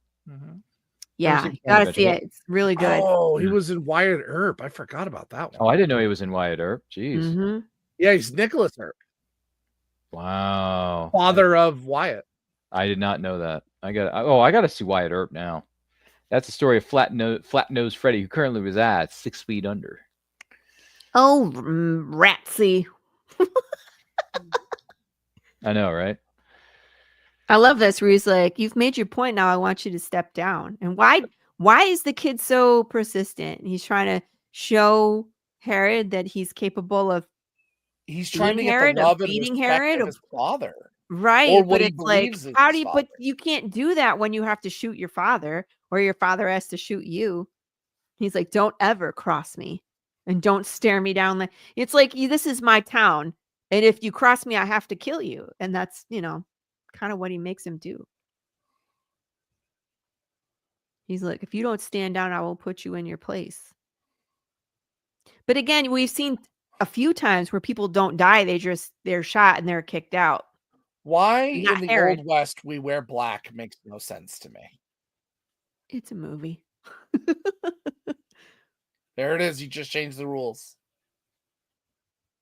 Yep, there it is. Yeah, for those who just joining us here on this fabulous presentation of The Quick and the Dead, we are 1 hour, 2 minutes, and 40 seconds into this movie. Do not forget to like and share this with all of your closest friends. If you're joining us live or on the replay, thank you so much for doing so. And if you have any favorite memories of this movie or favorite things about Westerns or the genre or anything like that in general, let us know in the comments, let us know in the chat. And thank you to everybody who has chimed in thus far, who has liked or shared our video, because my goodness gracious, we've had some great comments and great everyone has been a great viewer thus far. And once again, thanks to Chris Engel for beaming himself down from Star Trekville, USA, and thank you to Lori Calcaterra from the great state of Texas, which a lot of Westerns are filmed in, if not take place in, fictional or not, here on this set. And she's also happens to have a Western zombie apocalypse meta, whatever it is, Kickstarter going on, which, everything is just beautiful symmetry. It really is. And I mean, like, I love sci-fi. I love Westerns. I love apocalypse genre. I love horror. And so, even watching this, it just, it's some of the things that end up in my story. You know what I mean? So it's like I pull from all of those genres to make Path of the Pale Rider the weirdest conglomeration of comic that you will ever read. Yeah. But it works. It's like Westerns and apocalypse go hand in hand. They're lawless. They're, people living off the land, riding horses, wearing the same clothes. I mean, you could find this town redemption in my book.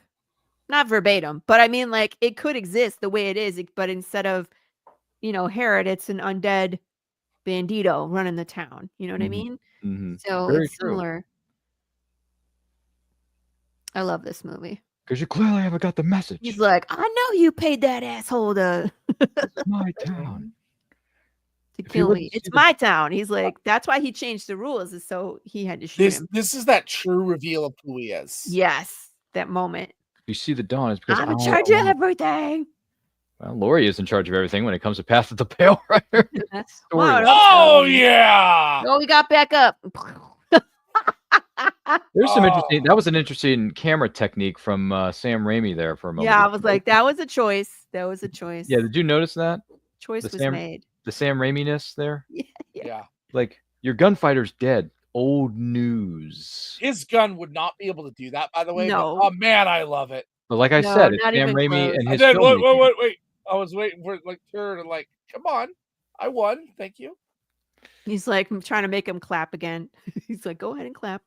Scars versus the Kid at 1 o'clock. I'll never let go, Jack. I'll never let go. It's great, isn't it? Nice scar. Yeah. And you think that kid got shot, but no, he did. It's like, is it possible? Is it possible to improve on perfection? So cocky. It's a long way to go from the kid to Candy in Django Unchained. Oh yeah, right. But he had problems Yeah. doing that. You know what I mean? He was on set questioning how he can act this way until it was Samuel L. Jackson. Felt bad. He felt horrible. It was Samuel L. Jackson that was like, whatever, it's a Tuesday and you're an actor, get to work. You need to do it. Yeah, I don't care how many times you have to say that word. We're making a movie. He's like, and then the scene where he broke his glass. Yeah, master class of acting that he kept going. Yeah, wiping it on poor Carrie's face, and she's like, "Oh my god!" It's real fear. Yeah. I just my ocean and come in and go, I have a problem here. You probably can't do that again, sir. Wiping your blood on someone's face is not okay. Scene. So good. Oh. Everyone in the bar knows what's going on and they want to do something about it, but they don't do it. Even the dad he can tell something's going on. Mm-hmm. Now, even Pat Hingle, aka Commissioner Gordon, aka the runner of the pub, And by the way, he was in the Eastwood movie, I think, Hang 'Em High, wasn't he? Pat Hingle? I think he was. I don't remember. Yeah, I think he was. Yeah. Play the guy who was after Eastwood or somebody who hated Eastwood. Fiery Vengeance. Eugene, you know how you spell your name? Do I hear a clucking? Did someone bring a chicken in here? And also, we're getting a brief glimpse into Well, maybe not so much. What's her name? Sharon Stone's psyche. Never Well, mind. it's her. It's like her morals. You know what I mean? It's like, what does she do here? She's been standing up for the girl. Does she have high morals or does she let it slide? It's that save the cat moment. You know what I mean? Mm-hmm. Do you know you guys know the book Save the Cat? No, I've never heard of it. What is it? Hi, Dante. Dante's Save the Inferno Cat here? is a great book if you are a writer, because There it we kind of go. it helps you tell who your character is by the choices they make. So instead of having exposition, it's like if there's a cat in a tree, what does your character do? Do they save the cat? Do they ignore the cat? Do they laugh at the cat? Oh. You know what I mean? And Is so you're telling your readers right. what this person is like by how they react to that cat. So that's basically, that was her reacting to that situation and telling the viewers what her morals are. Yeah. And this was from a story you read or a book that's about this kind of thing? The book is called Save the Cat. Okay, It's all right. called, I need to look this up. Is this on Amazon? Yeah, you can get it on Amazon. It's a All great right, book, but it's I just gotta- about like how to tell a story through character development. Oh, I gotta read this thing, Lori. Thank you for bringing that up. Mhm. Because I got some plans for a couple of stories I'm going to be writing later this year. So Nice, good, yeah. Ryan. I'm proud of you. Yeah, I wanna read in on this if I may. So yeah, I'm gonna have to look this up. Can you DM me the title of the book just so I can look it up on Amazon Yeah. later or something like that? Here, I'll go to Amazon and pull it up. Or you can just pull it up. That's fine too. I don't want to put you through too much. But you know. Yeah. By the way, Dante's here. He says hello to Lori Calcaterra. He always spells it that way, though. Which is fine. I can see it. He's Dante. I see you. Hi, good to see you, Dante. Hope everything's well in your neck of the woods, man. Hi, Dante. Hi, Dante. What's up, man? Good to. I'm so sorry, but it's good. But it's good to see him nonetheless. And he also says hi, Ryan, an ADHD dude. Okay, saying hi to everybody else. Yeah. Howdy. Hi. What's the Western? Howdy. Howdy. Yeah, in the words of Eastwood, howdy. He says that in Outlaw Josie Wales. I thought you were dead. He's dead now. Yeah, but by the way, how many shots was that? Did she just fire like? I think it was too many. I think it was 6 shots, Lori. Well, hopefully she reloaded her gun, or that's a problem. You know, we've done a lot of movies in Hollywood. Yeah, how many shots were fired again? Be done by 4 so you could still hit the links. And see, they're making it seem like it was just a reaction. Like she is now upset by what she did.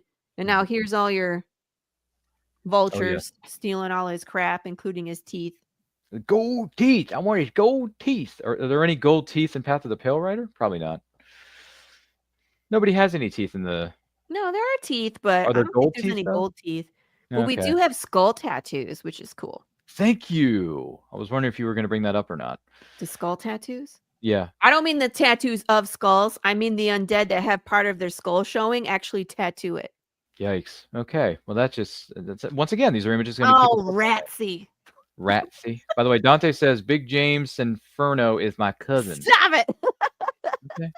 Thanks for bringing that up, Dante. In He's the chat. He's a bear. He's a bear.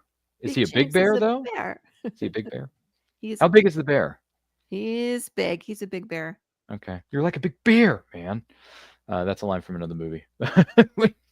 Can't wait to talk about that when the 30th anniversary arrives in 2026. Thank you, Ratsy. He's like, okay, bye-bye. He's like, goodbye, preacher. Yeah. Goodbye, She's preacher. like, I'm leaving. I'm done. Yeah, the lady, Sharon Stone, seems like she where are you wants to going? leave. And the people of the town are like, well, why are you leaving? I don't get it. Hey, look, there's this one bullet. Here's your one bullet. One bullet. Wait a minute. It was a bullet, wasn't it? A bullet that jumped up and bit you. Oh, yes, sir. Hit me directly in the buttocks. Mixing up those movies again. They said it was $1 million wound, but the army must still keep that money because I haven't seen a nickel of that $1 million. He's like, I'd like to see that. I know, right? Aren't you even going to say for court fight? And she's like, I'm not. Bye. I don't care about him. I don't care about him. I don't care about you. I don't care about anybody in this town. I'm leaving. Gosh, darn it, Matthew. Her reaction here, it's a little over emotional. Dante, did you see the new Dwayne Fink Deep Thoughts today? There was a Deep Thoughts. Really? Yeah. Yeah. I said I liked you. I don't think you heard me right. I said I liked you. She's like, peace, ain't coming back. She's like, nope, don't care. I'm leaving. Yeah. Spotted horse cannot be killed by a bullet. This is crazy. Which part? The fact that he's loading his gun like that, or the fact that he has to fight Spotted Horse? This what happens to Spotted Horse. Yeah, there was more deep thoughts by Dwayne Fink done. Oh, Pops. You're Pops now. Sorry. Yeah, Not- Pops not- says not- more thinking with Fink? Question mark? Is that? I was Yes. just saying. I was It just was saying. Not deep to be a thoughts little by dark. Dwayne Fink. It but was what happens to Spotted Horse? The same thing that happened to every native during that time period. Jeez. I don't know if we want to go off that part, but anyway, I almost said I another have word. to teach the Trail of Tears to my students. so- Oh boy, Yeah. that's not going to be an easy trip. Spotted Horse cannot die. This is more like my book here. He's like, oh yeah, I'll shoot you in the face. So I guess if Path of the Pale Rider ever gets adapted as a live action animated series, would you like Sam Raimi to direct some of that? Ooh, that actually would be good. I do voiceover. I'm just Yeah, saying. Chris can do voiceover, and then Sam Raimi can be the director. Pops is switching back. I and would forth. love to be Dante. directed by Sam Raimi. Look, I love this shot from his feet. And they're like, just lay still. We're going to put this camera on your crotch. Just don't move. Man's dead. Of course, the winner. Don't Some of his camera angle choices are weird, Yeah. but they work out in the end usually. No, they will always work out. I think they're great. But if you actually think about where they're putting that camera to get the shot, I'm like, that's interesting. But he's like, bruh. This is Path of the Pale Rider. You could shoot him in the head and then get back up. Spotted Horse cannot be killed. I thought I explained the rules to you. very Wait, there's a clearly. new movie with zombies with Oh, Bill Murphy. Bill You mean Bill Murray? Murray. What's What's the the other name of- guy that plays tall guy? Tall guy. He plays in Star Wars. God damn it. Brain. Oh, is it Peter Mayhew who was Chewbacca? No. And then Pops Van Movie Camp. with Okay, it's not wrong. zombies, Bill Murray. Oh, you mean Zombieland. Not that one. No, The no, no, Dead the other Don't one. Die. That's it. The Dead Don't Die? Yeah. Yeah. I know what I you're talking gotta about. watch that one too. It's so funny though. There's this like undead alcoholic lady that's in a jail cell, and she gets up and she's like Chardonnay. And that's all she can say. It? And they're like, I what? love that. Look, he shoots from the side. Like that's crazy. Yeah. He still gets up there like, oh my god. It's Okay, like the no, movie. he's It's like dead. the movie Scream. The killer has one more gasp of breath before he dies. Where's the winner? Man's dead. Of course. Congratulations. You're moving on to the next round, preacher. Thanks, Ratsy. Peter passed away 1 week after I got a commission of Jedi Pops and Chewbacca. Oh my Oh. goodness, Pops, man. Peter Mayhew passed away 1 week after I got a wow. But hey, at least you got the or no, you did. So you did get the Jedi You got Pops. it, yeah. Okay, all right. Because I was gonna say if you sent it in to be signed and you never got it, that's unfortunate. But yeah, no, I'm sorry to hear. I mean, obviously Peter Mayhew when he passed away, that was very sad. Because I've Yeah. actually seen him at conventions. Yeah. Unfortunately, you know, he was very old and frail, so they had to place him in a wheelchair and wheel him around to his booth. And when he had to go to the, you know, use the facilities and whatnot, but he seemed to be in good spirits when I saw him. I think the last show I saw him at personally, I didn't like have a chance to talk with him. Unfortunately, I wish I did, because I would have asked him, "What was it like for you to film the scruffy nerve herder scene?" Because that was so much fun. Look like you guys are having a lot of fun, right? You know, laugh it up, fuzzball. Anyway, you didn't see us alone in the South Passage. Express your true feelings for me. Anyway, I saw Peter and he was walking by, and I was like, "Oh my gosh, that's Chewbacca! Holy cow!" You know, so that was nice. Anyway, he was being wheeled past me, and I was like, "Oh, that's cool. He's here this weekend. That's fantastic." I hope the fans enjoyed their interactions with him, which they did, because all the reports that I got were saying, "Hey, he was great. He was nice. It was nice to be with him, spend time with him." It was all good things. So, and we missed you, Peter Mayhew. So R.I.P. man, for sure. So, did they ever mention how she learned how to shoot? No, that's the thing about this movie. Everyone's pretty much a one-note character with no background. I mean, we see her background, her trauma. Well, but I'm that's saying off like, her revenge, but we never really learn like how can. But she I think it's shoot the like that? trauma that set off that will to learn. Yeah, Yeah. that was the that was Like, the who starting taught her? point, right? Do we have a sensei? Do we have a sword Mhm. maker, a gun maker, Something like a that. sword father? You know what I'm talking about. Oh yeah. Oh, you mean a Court, I'm sorry. You mean a Court black? kind of actually fits that. Hmm? Think about it. Court. This is very similar to a Kurosawa style film in Yes. that Court really fits. Like for example, when you go into like Kill Bill, and you Mhm. have Hattori Hanzo. That's what I was I thinking. We need a swear I'm Hattori never going to do Hanzo. this again. It's not going to happen. You can't make me. And yet they're forced into it at some point. Right. I was not aware. And he was also her sword father, but Court is not. So I'd like to know who the Hattori Hanzo is for this woman, this Ooh, lady. valid You point. I know, would have said Court. it can't be. He couldn't have taught her how to shoot. He wasn't around. No, taught her how to shoot. No, and I think we're reading too much into it. No, we're talking about two different things. Oh, You know what I mean? Or no, what's the other guy that was like Which guy? with the beard? Oh, you're talking about. Who's her Pai Mei? That's what I want to know. Oh, Okay. I said the wrong thing. You talking about the doctor who pronounces everybody's dead at the quick draw? Did he teach her how to shoot? No. Probably not, because he's just a mortician. But Right. He's Yep. like, don't do it. No. Don't do it. Do it. Come on, kill me. I'm here. Sorry, that's a line from another movie. But which is funny because the second a lot film of storms. So they did film this in Arizona. Oh, they did. It Okay, is actually filmed on location in Arizona. that's pretty cool. Awesome. Yeah. That's pretty cool. Yeah, At Tucson Studios. I've never been to Arizona. Never been to Arizona. Anyone else here? I've Anyone gone else to here been to Phoenix. Arizona? Have you been to Arizona? Been to Phoenix. Yeah. And you've been to Phoenix. Where's Phoenix? Phoenix that way. Sorry, that's a line from Little Monsters. Is it west? Is it wet? Is it? No. But For you and me, it is, but not for Chris. no, it's not. But Lori, have you ever been to Phoenix? Have you been to Arizona? I have not. I've never been to Arizona, but there's a town called Santa Claus in Arizona that is on my bucket list because that's where Jude St. Clair starts the story. He's going towards Santa Claus. So it's a ghost town, though. There's nobody there, and there's nobody left. And I keep saying, if someone goes to Santa Claus, Arizona, and takes a picture in front of the sign, I will send them a full set. Do you of have some particular problem with me? Yeah, I just had a whole flashback about it. Yeah, featuring Lieutenant Diane. Right? Lieutenant Diane. She's like, no. And then like this thing flashes before her life. Lieutenant Diane. By the way, Pops Van Zandt says, I lived in Phoenix, Arizona for 35 years. That is a long time, man. I was there for a week for a national competition. How did it go? And it was so well. Oh, we didn't do very well, but it was so hot.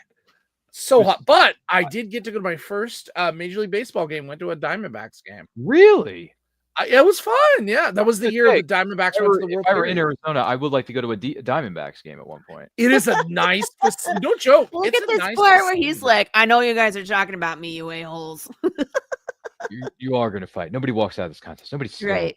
Down. He's like, and if you don't fight, we shoot you both. You don't. But that just cracks me up where they're talking about him, and he just walks in casually, like, "You don't tell me what to do. If you try to leave town, my men will kill you. You refuse to fight, my men will kill you. You had your chance to quit. Now it's gone." He's like, "You left, but you came back, and now you're stuck." Takes his glove and slaps her like they do in Indiana Jones. So, okay, that slap was completely improvised. Really? Yeah, she was not expecting it. Oh. She was like, "I'm gonna kill him." Gene Hackman is dead. I was gonna say Sharon Stone is a co-producer on this movie, so you would think that they would talk over everything with her before they shot it. But man, that's one of the things with Gene is that Gene has a history of being a little unpredictable. Mm-hmm. So there are a lot of lines and insults in. You go back to Superman that were just Gene Hackman riffing. Oh. A lot of his stuff with Ned Beatty is all improvised. Good for you, man. That's some good improv between the two of them. That's great. Mr. Or Gene Hackman, Mr. Luthor. Don't feel bad, Mr. Now, Luthor. It almost worked. Okay, notice this though. This is interesting. Notice he changed his outfit. Mm-hmm. Now he looks more like Herod. Like Herod. Yes. What can you possibly get out of this? All I want is his respect. So That's stupid. a big ask, though. How are you going to get his respect by shooting him? All I want is his respect. Or getting shot. Oh, this music. There Such goes a again. weird relationship.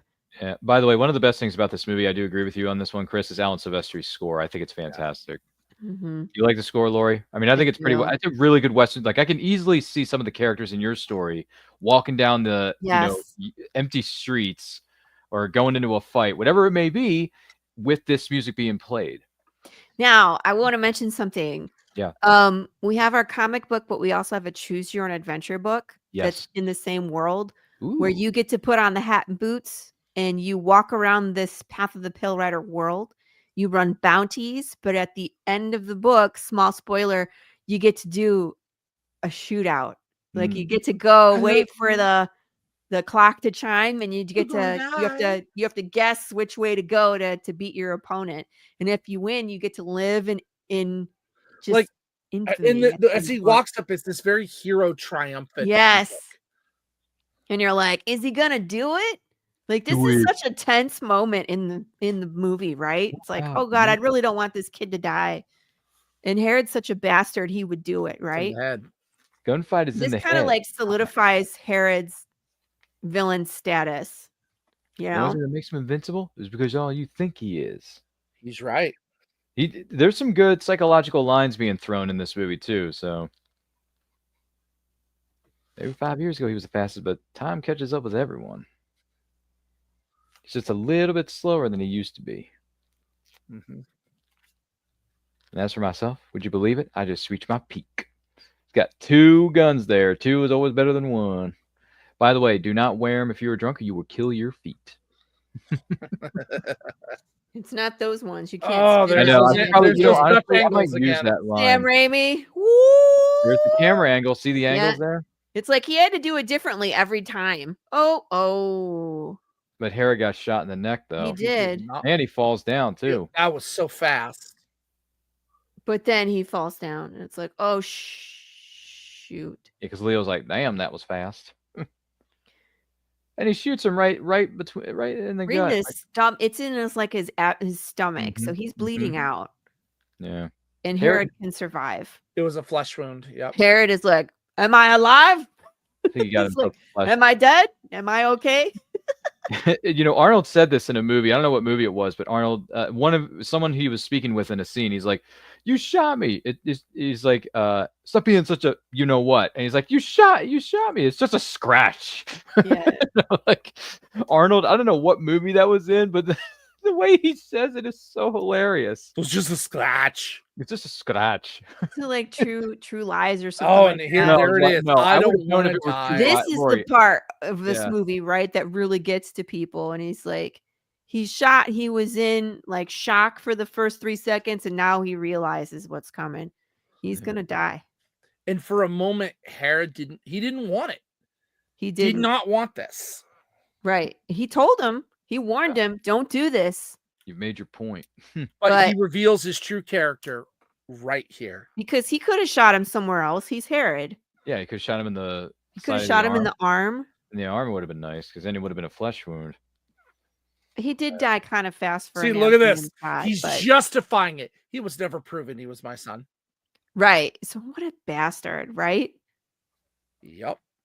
Once again, you're dropping an Arnold line. You bastards. And it's it for her. It's like, you're dead. You're dead. I'm gonna kill you. You know. Well, she did tell him earlier, "I'm gonna kill you. And I'm gonna ride to hell all the way to do it if I have to." So there is a Hell, Michigan, by the way. I've been there. I've been there. Really? I love when people say go to hell, and I tell people I've been there. There's a physical, actual town in the Hell, Michigan, in the U.S. of A. called Hell, and it's in Michigan. I think there's a few of them, but there is a Hell, Michigan. It does snow there. There's like a rickety old wooden building that's like a gift shop. Really? / corner store. That's it. That's all that's there. Anybody else know of any towns known Hell? And what states are they located in, aside from the fact that there's one in Michigan here in the U.S. of A.? There's the Hell, Michigan, and it's Santa Claus, Arizona. Aren't we learning new stuff? There is also a North Pole, Indiana. There's North Pole, Indiana? Uh-huh. I think there's a Santa Claus, Illinois as well. Is there there's a Metropolis, Illinois, which is where Superman Celebration is held every year, which I think is cool. Perfect, because I don't know if anyone knew this or not, but Superman Celebration is certainly on my bucket list, considering the fact that I love Super Loop Lori and Superman's my #1 favorite character, like you have to go to Superman Celebration. Like You do. You really should. So it's on my list. At folks, least for those who once. want. Put it on that bucket list. It is on my list. I want to visit Metropolis, Illinois for I Superman thought she Celebration. said she didn't care about anybody. I don't care about you. I don't care about anybody in this town. Then the kid dies, and she's like, She starts caring now. By the way, for those of you wondering where we are in the film, we are 1 hour, 27 minutes, and 40 seconds into The Quick and the Dead. Do not forget to like and share this. this. The kid is dead. Herod shot him. Spoilers. What a bastard. Don't forget to like and share this with all of your closest friends. If you're joining us live on the replay, thank you for doing that. If you have any thoughts on this movie or anything in the Western genre, or if you want to support your friendly neighborhood Kickstarter run by Lori Calcaterra, which is located in the chat, Path of the Pale Rider, please feel free to let us know in the comments down below in the chitter chatter box, because we're having a lot of fun discussing this movie and also a lot of different elements of Westerns. And apparently there's a Santa Claus, Arizona, there's a Hell, Michigan, and I think Hell is located in some other states too. I don't know. I just don't know which states though, because I'm not looking at a map. I want a pair of pants like that leather pants that tie up the sides. That looks hot. I want one. Sharon Stone specifically requested that when she was making this film, I want to wear leather pants for my character.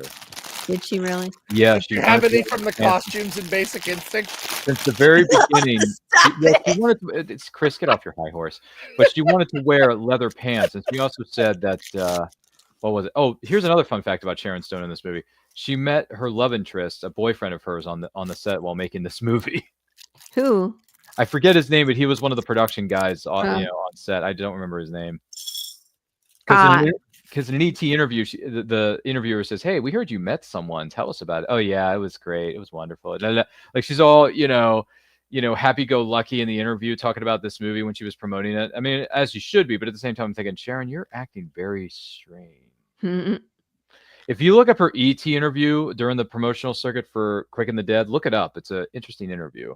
Cool. That she gave. I think Lori would especially get a kick out of it. Probably, yeah. Yeah. It is on YouTube. I think on ET's YouTube channel, if I'm not mistaken. 5. Pigeon's Nest. Kill me, Alan. By the way, the way he eggs her on like this, I love. This is why I love Russell Crowe's character. Alan! Damn it. Kill me, Alan. Kill me, or I'm going to kill you.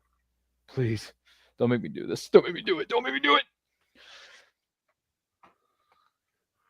But it was all part of the plan, I think. Oh, yeah. Yeah, in the words of our friendly neighborhood Heath Ledger's Joker, it's all part of the plan.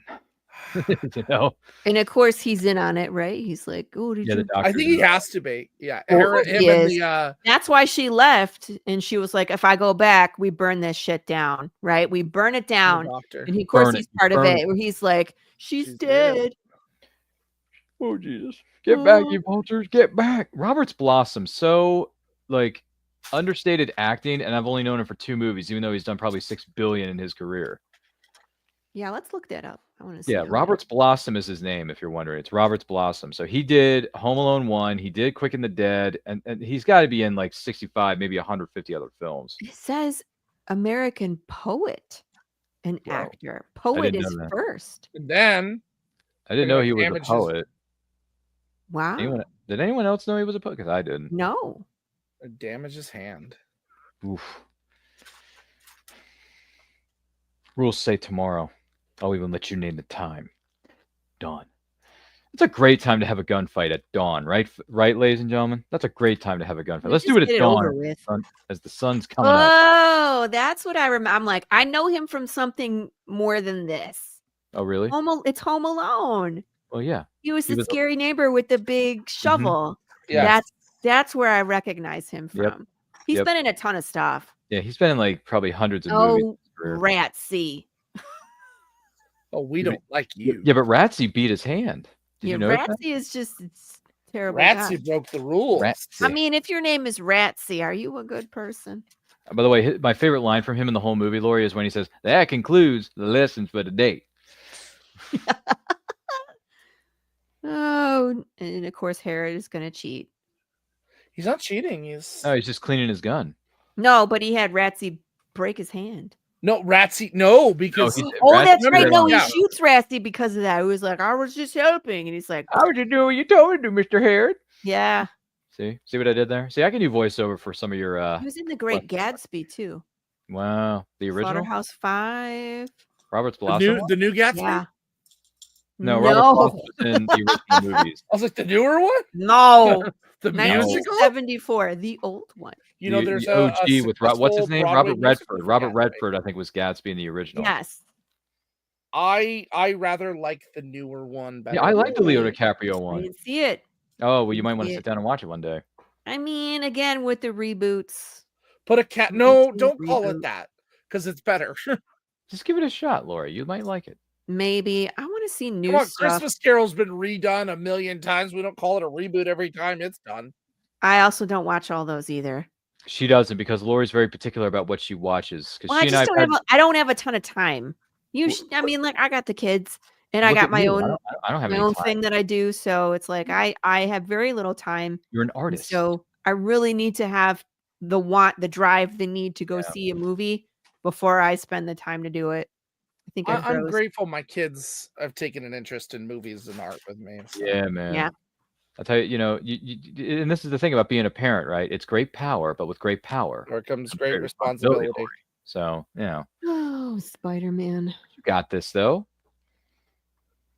He's like, come here, Ratsy. Time's up, Ratsy. Yeah, take him out. Hold on. Ratsy. Why are you running straight? Serpentine, serpentine, serpentine. You should have gone into a building. Did you learn and gone out the nothing other from side. Game of Thrones? Oh, Game of Thrones? Wow. Remember when No, I've never seen the show. I've never seen the show. Never mind. The only thing I've seen of Game of Thrones is the Red Wedding, and a lot of people die in that scene. That's all I've seen. Yeah. You've only seen the Red Wedding. That's it. That's all I've. You're missing a lot of Game of good Thrones. stuff. I mean, like, it sucks. The Red Wedding sucks, but you miss like the whole character building, so you actually care about the people that they're killing, right? Oh, okay. Should I Terrible. watch the other 20 seasons of it then? I mean, no. Yes. No. Some people said the last season or last two seasons were You can trash. watch up to when they save Winterfell in the last season, and then don't watch any further than that. It's The over. Battle of Winterfell. Yeah, you can Battle of watch Winterfell, that. and then stop. Battle of Winterfell, and then just cold stop right there. Season 6, I think, was my favorite because it had That the it? Battle of the Bastards. Season 6. Fabulous. Here we go. All right, Yeah. Court. Court and what's his face, Herod. And they're the Undertakers This is getting a way ready to to gun him end the down film. because Herod told him, he says, "Hey, if he's still standing at the end, just gun him down." Yeah, just shoot him This is how you truly know it's a Sam Raimi film. because his car is there. Oh, just kidding. No, I was gonna say. Although the choir, or the choir, yeah. boom. There go Nice. two of his Undertakers. Bye, that died. Undertakers. Boom. There goes another one. Oh, Herod. How did he get? I want to know how he got it in the house. That's the one thing I've been trying to figure out. all these How did he get it years. in the house? Don't Yeah, ask questions. don't ask. You know what they say about movies, Lori, is suspension of disbelief. You know what it is? It was The Help did it. Because again, after that, Keith David, Yeah, Keith David, you're character, right. Yeah. after Mhm. he died, they were all looking at her. So I wonder if she was just like, hey, do you guys want to kill Herod? Put this in his house. Let's just put a bunch of dynamite that the kid had at the entire There's movie. all the money. There's the burning money out. Yeah, in the it's- house. Fabulous how the money ends up there. Mm-hmm. And the money's falling from the sky. You know? Look at that. Isn't that great? Make Oh. it rain. Let it rain. Rain Here it dance. comes. Old Oh, this school. is so great. And then you hear this. Dun, yeah, this and there she myster- comes out of the Then you hear this flames. mysterious sound in the She's background. You Oh, hear here Phoenix. these she furs. comes. The phoenix comes, rises from the ashes. He's like, "You're supposed to be dead." Watch out, boy! Shield And then you shoot get. you but up. I know we can't hear it right now, but you hear the guitar. Dun dun dun dun dun dun dun dun dun dun. Yes. You're dead. You're dead. And then the Red kid ink, reveals, he's "Hey, like, it's red "Oh, ink, nope." guys." Red ink, Lori? Red ink? You know what that means? Herod missed. Eh. Court. That, by the way, that's Sharon Stone's Or brother Court right missed. there. Yeah, Court. Thank you. Boom. Shotgun and a pistol. Look at that. It's like the Rock in the Rundown. Oh, yeah, that's right. No Sorry, light John. guns. They're trying to change Change the the rules. rules. From now on, all the fights are fair. Who are you? Pull it out. Why? Takes the badge out. Tosses it to the Toss. ground. Nice. What's And now this? he knows. That's a great camera angle. he starts to have a flashback of his own, doesn't he? Look at that anger. I like You Sharon. made me I do gotta be it. honest with you. I love Sharon Stone with longer hair. She looks fantastic. Yeah, doesn't she? This She had looks to have great. been like the easiest day of filming for Gary Sinise. He just had to stand there. Yeah. We'll be in the noose, of course, but please don't make my little girl watch this. It's got that Lieutenant Dan accent going on. He's good. Gary Sinise is a solid, gifted he's actor, fabulous. and he's been doing it for years. You know, and the other thing too is, and this is something a lot of us may or may not know about Gary Sinise, is he loves to give. Did you notice what she's doing? She's shooting the rope. I bet you that's why she was able to shoot the rope for court, Right. because that's all she was doing is practicing shooting the rope. Mm-hmm. Yep. She didn't want that mistake to happen twice. Right, because Herod says, "I'll give you 3 shots to save your daddy's life," and the dad's trying to coach her to do it too. Like, all you gotta do is pull the hammer back. You can do it. Just aim and pull the hammer back. How terrible of a moment is this? Yeah, it's a great twist, and I mean, like, I strive to be as devastating as this in my comic. But your daddy I will loves you. drink your tears. Uh, Your daddy loves you. Blam! I'll always Blam! Just remember that now. We're laughing. And, like, it's so Now, come on. devastating. Pull the trigger back. You can do it. There we go. Gah.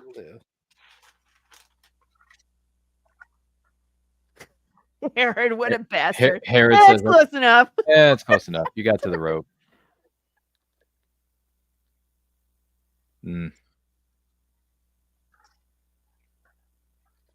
he just left her there. How terrible. Well, the doctor was still alive, so he took her in. Why? It's like, okay, are you painted horse? Can you get back up from that? I'm just curious. Oh, jeez. See, now they're both realizing what they came there for. I'm here to kill There's you. Court's ready to back her up. You're not fast enough for me. Today I am. Oh, man. That's an intimidating line right there. I like the trench coat, too. Yeah, the duster. Sweet. Like I said, the whole outfit is the blind kid is watching. Very, very, very intentional. Yeah. Ah! Herod's like, here's another moment where this gun can't do this, but it's all right. Yes. Sam Raimi and suspension of disbelief. A little bit of computer work, but I love it. Yep, there definitely were some digital effects used in this movie. Boom! Through the eye. Oh. Takes him like 30 feet in the air. No, there's no way he's doing the flip that he does. Yeah, by the way, I was going to say Gene Hackman in no way, shape, double. or form did that. That was his stunt double for sure. Yeah, of course. Brains. Brown leather pants. All right, where does she get shot? In the shoulder. Mm-hmm. Yeah. The left shoulder, actually. But yeah. Checks to make sure if the body's still dead. Yeah. I like this line. The very end line, too, is pretty good, too, when she tosses the badge back over to Court. She's like, here you go. Start your new life.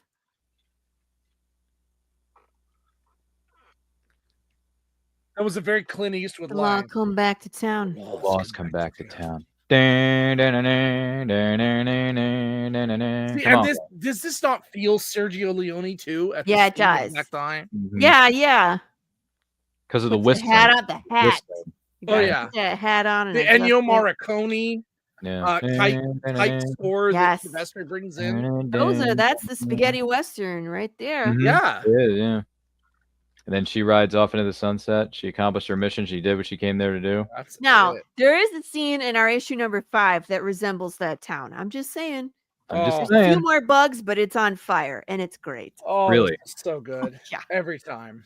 Ladies and gentlemen, we have reached the end credit sequence of what is known as the Quick and the Dead, celebrating 30 years of greatness and being one of the best modern westerns of all time. So, that being said, I want to turn things over to Chris here for a minute. Chris, final thoughts, and on a scale of 1 to 10, what are you going to give the Quick and the Dead? Oh man, this is an easy, repeatable 9 over and over and over and over again. I'll tell you what, a couple of months from now, I'll be channel surfing. This will be on like TBS, and I will stop and watch it. every time. TBS Superstation, movies on Saturdays. Anyway, I remember all those promos when I was a kid, so I'm with you, man. I'm with you. Those are some TBS had some really good reruns when they aired both Mortal Kombat movies back to back on the Superstation one year. I taped it on a VHS tape. That's right, a VHS tape. Boy, those were the days. But Lori, just out of curiosity, you're familiar with the Western genre. You're familiar with this movie in so many different ways. Final thoughts, scale 1 to 10. What do you give 1995's The Quick and the Dead? I'm gonna give it a full-on 10. Really? Because there's the 8 cast, you know, we have 8 attached to this. We got great story, we got great action, you got Sam Raimi as the director. It's a lot of fun. The music is great. And I swear there have been a ton of my friends that are like, we don't really watch Westerns, and this is their gateway Western movie. Once you see this movie, then you're watching more Westerns. You're okay with watching more Westerns. So just for the fact that I've converted many people to watch Westerns from this movie, 10. And I will watch it anytime it's on as well, Chris. Anytime it's on, I'm sitting down to watch. Sweetness. Fantastic. So yeah, for me, this was the film, if not one of the first films I ever saw that was featured in the Western genre or set in the Western genre, and I enjoyed it. I like it. Plus, over the years, I've come to like this trope, I guess you want to call it, or just something that's included in certain movies and stories. I love revenge stories. I really do. I think revenge is a dish best served cold. And when you feature a story of revenge in a movie or a book or a series, or maybe even a comic book series for that matter, I think revenge is a great motivator, right? I think revenge is great. So if anyone's using revenge in their stories, let me know in the DMs, because I want to read those stories or books or comics, whatever it is. Drop it like it's hot in the comments or the DMs on our social media.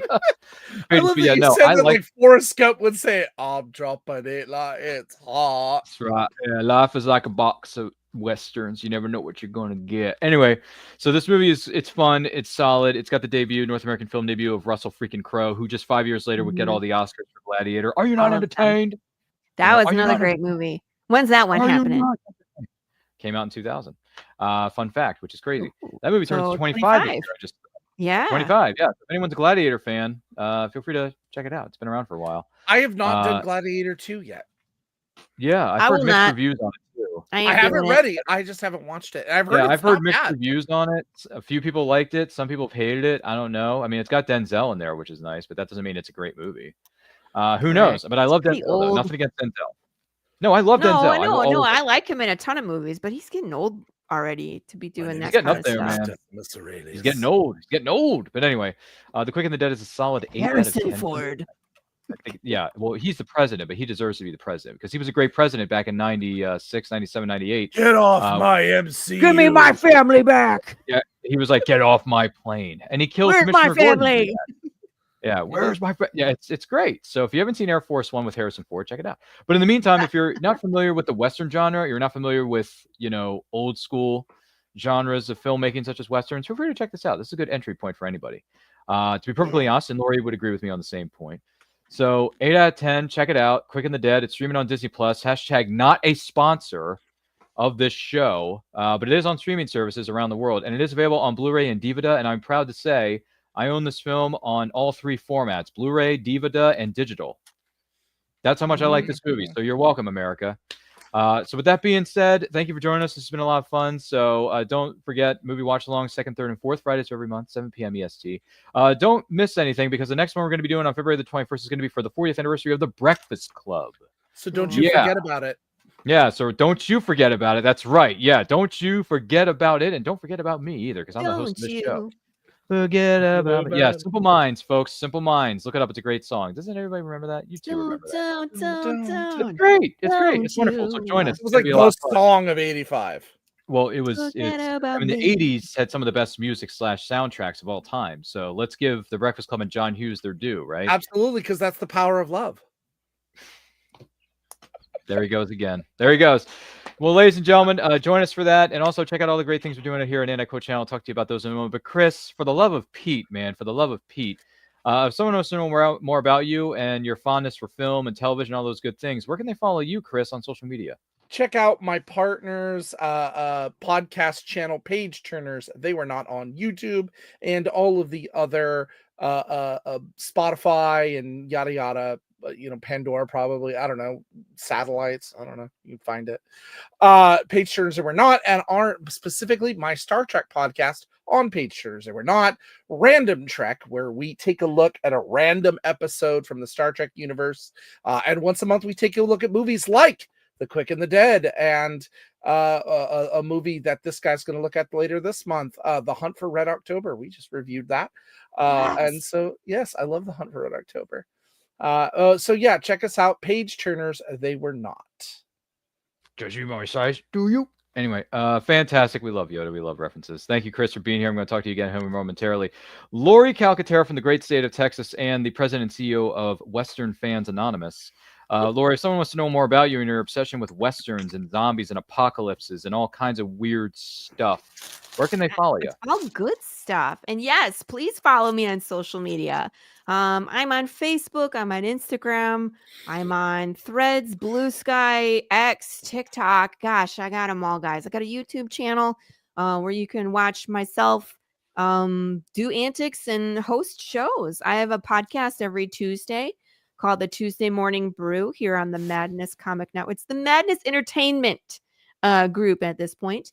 And then I host a show on Wednesdays called Any One World Showcase. I showcase other independent creators, part of ASAP Imagination and Any One World. And on every other Friday, I have a show that's called Killer Karen, and it's an intentional dumpster fire. If a Karen, yes, blonde wig included, was to interview indie creators, what would that look like? And it's messed up. It's messed up. So it's not for everybody. Watch at your own peril. It's like, what do you call it? Extreme podcasting. Enjoy. And please check out my Kickstarter. We're having a ton of fun. Path of the Pale Rider is that Western apocalypse horror. It's Book of Eli, Walking Dead, and Cocaine Bear sprinkled on top. It's a blast. We're already funded. We're breaking stretch goals. 8 more people, we break another stretch goal. So come along. You belong. That is all. That sounds about right. Right.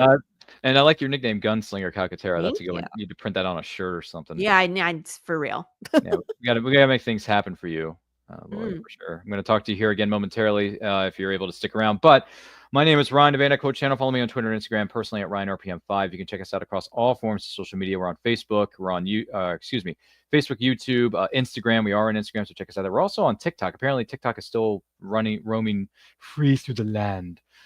For some of us here. So check it out. It's wonderful. It's fun. It's great. Movie watch-alongs are the second, third, and fourth Friday of each month, respectively.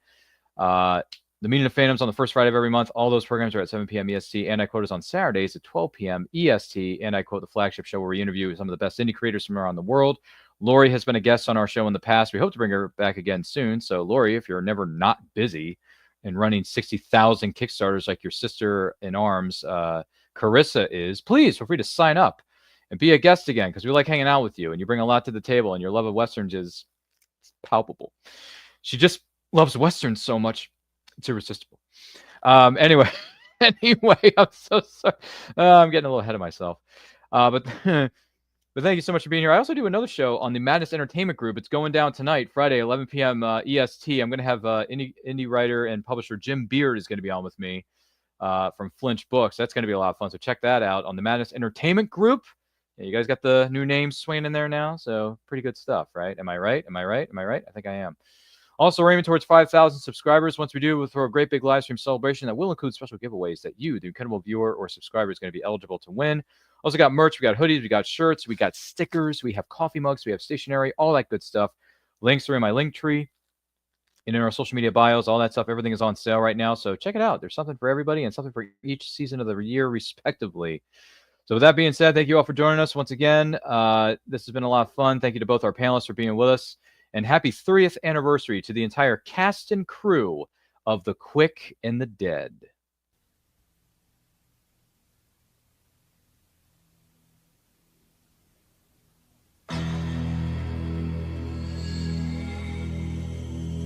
This is my town! If you live to see the dawn, it's because I allow it. I decide who lives or who dies. In a town called Redemption, death is a way of life. Some fight for money. Some fight for glory. But one stranger has come here, looking for something else. I now declare the quick draw competition open. Anybody can challenge anybody. Sign me up. Sure must want to die young, miss. She can play their game. Want to play poker with me, little lady? Looks like you're having a pretty good time playing with yourself. She can beat their odds. Did you ever kill anyone? Sure. I don't think you have. But there's one thing she can't do. Why are you really here? You're no gunfighter. Forget the past. String him up. Put him on a chair. Some people deserve to die. TriStar Pictures presents Sharon Stone, I'm gonna kill you if I have to ride all the way to hell to do it. Gene Hackman, There's nothing on this earth that frightens me now. Nothing. Leonardo DiCaprio, Hey, my bad. in a film by Sam Raimi, The Quick and the Dead. In this town, you're either one or the other.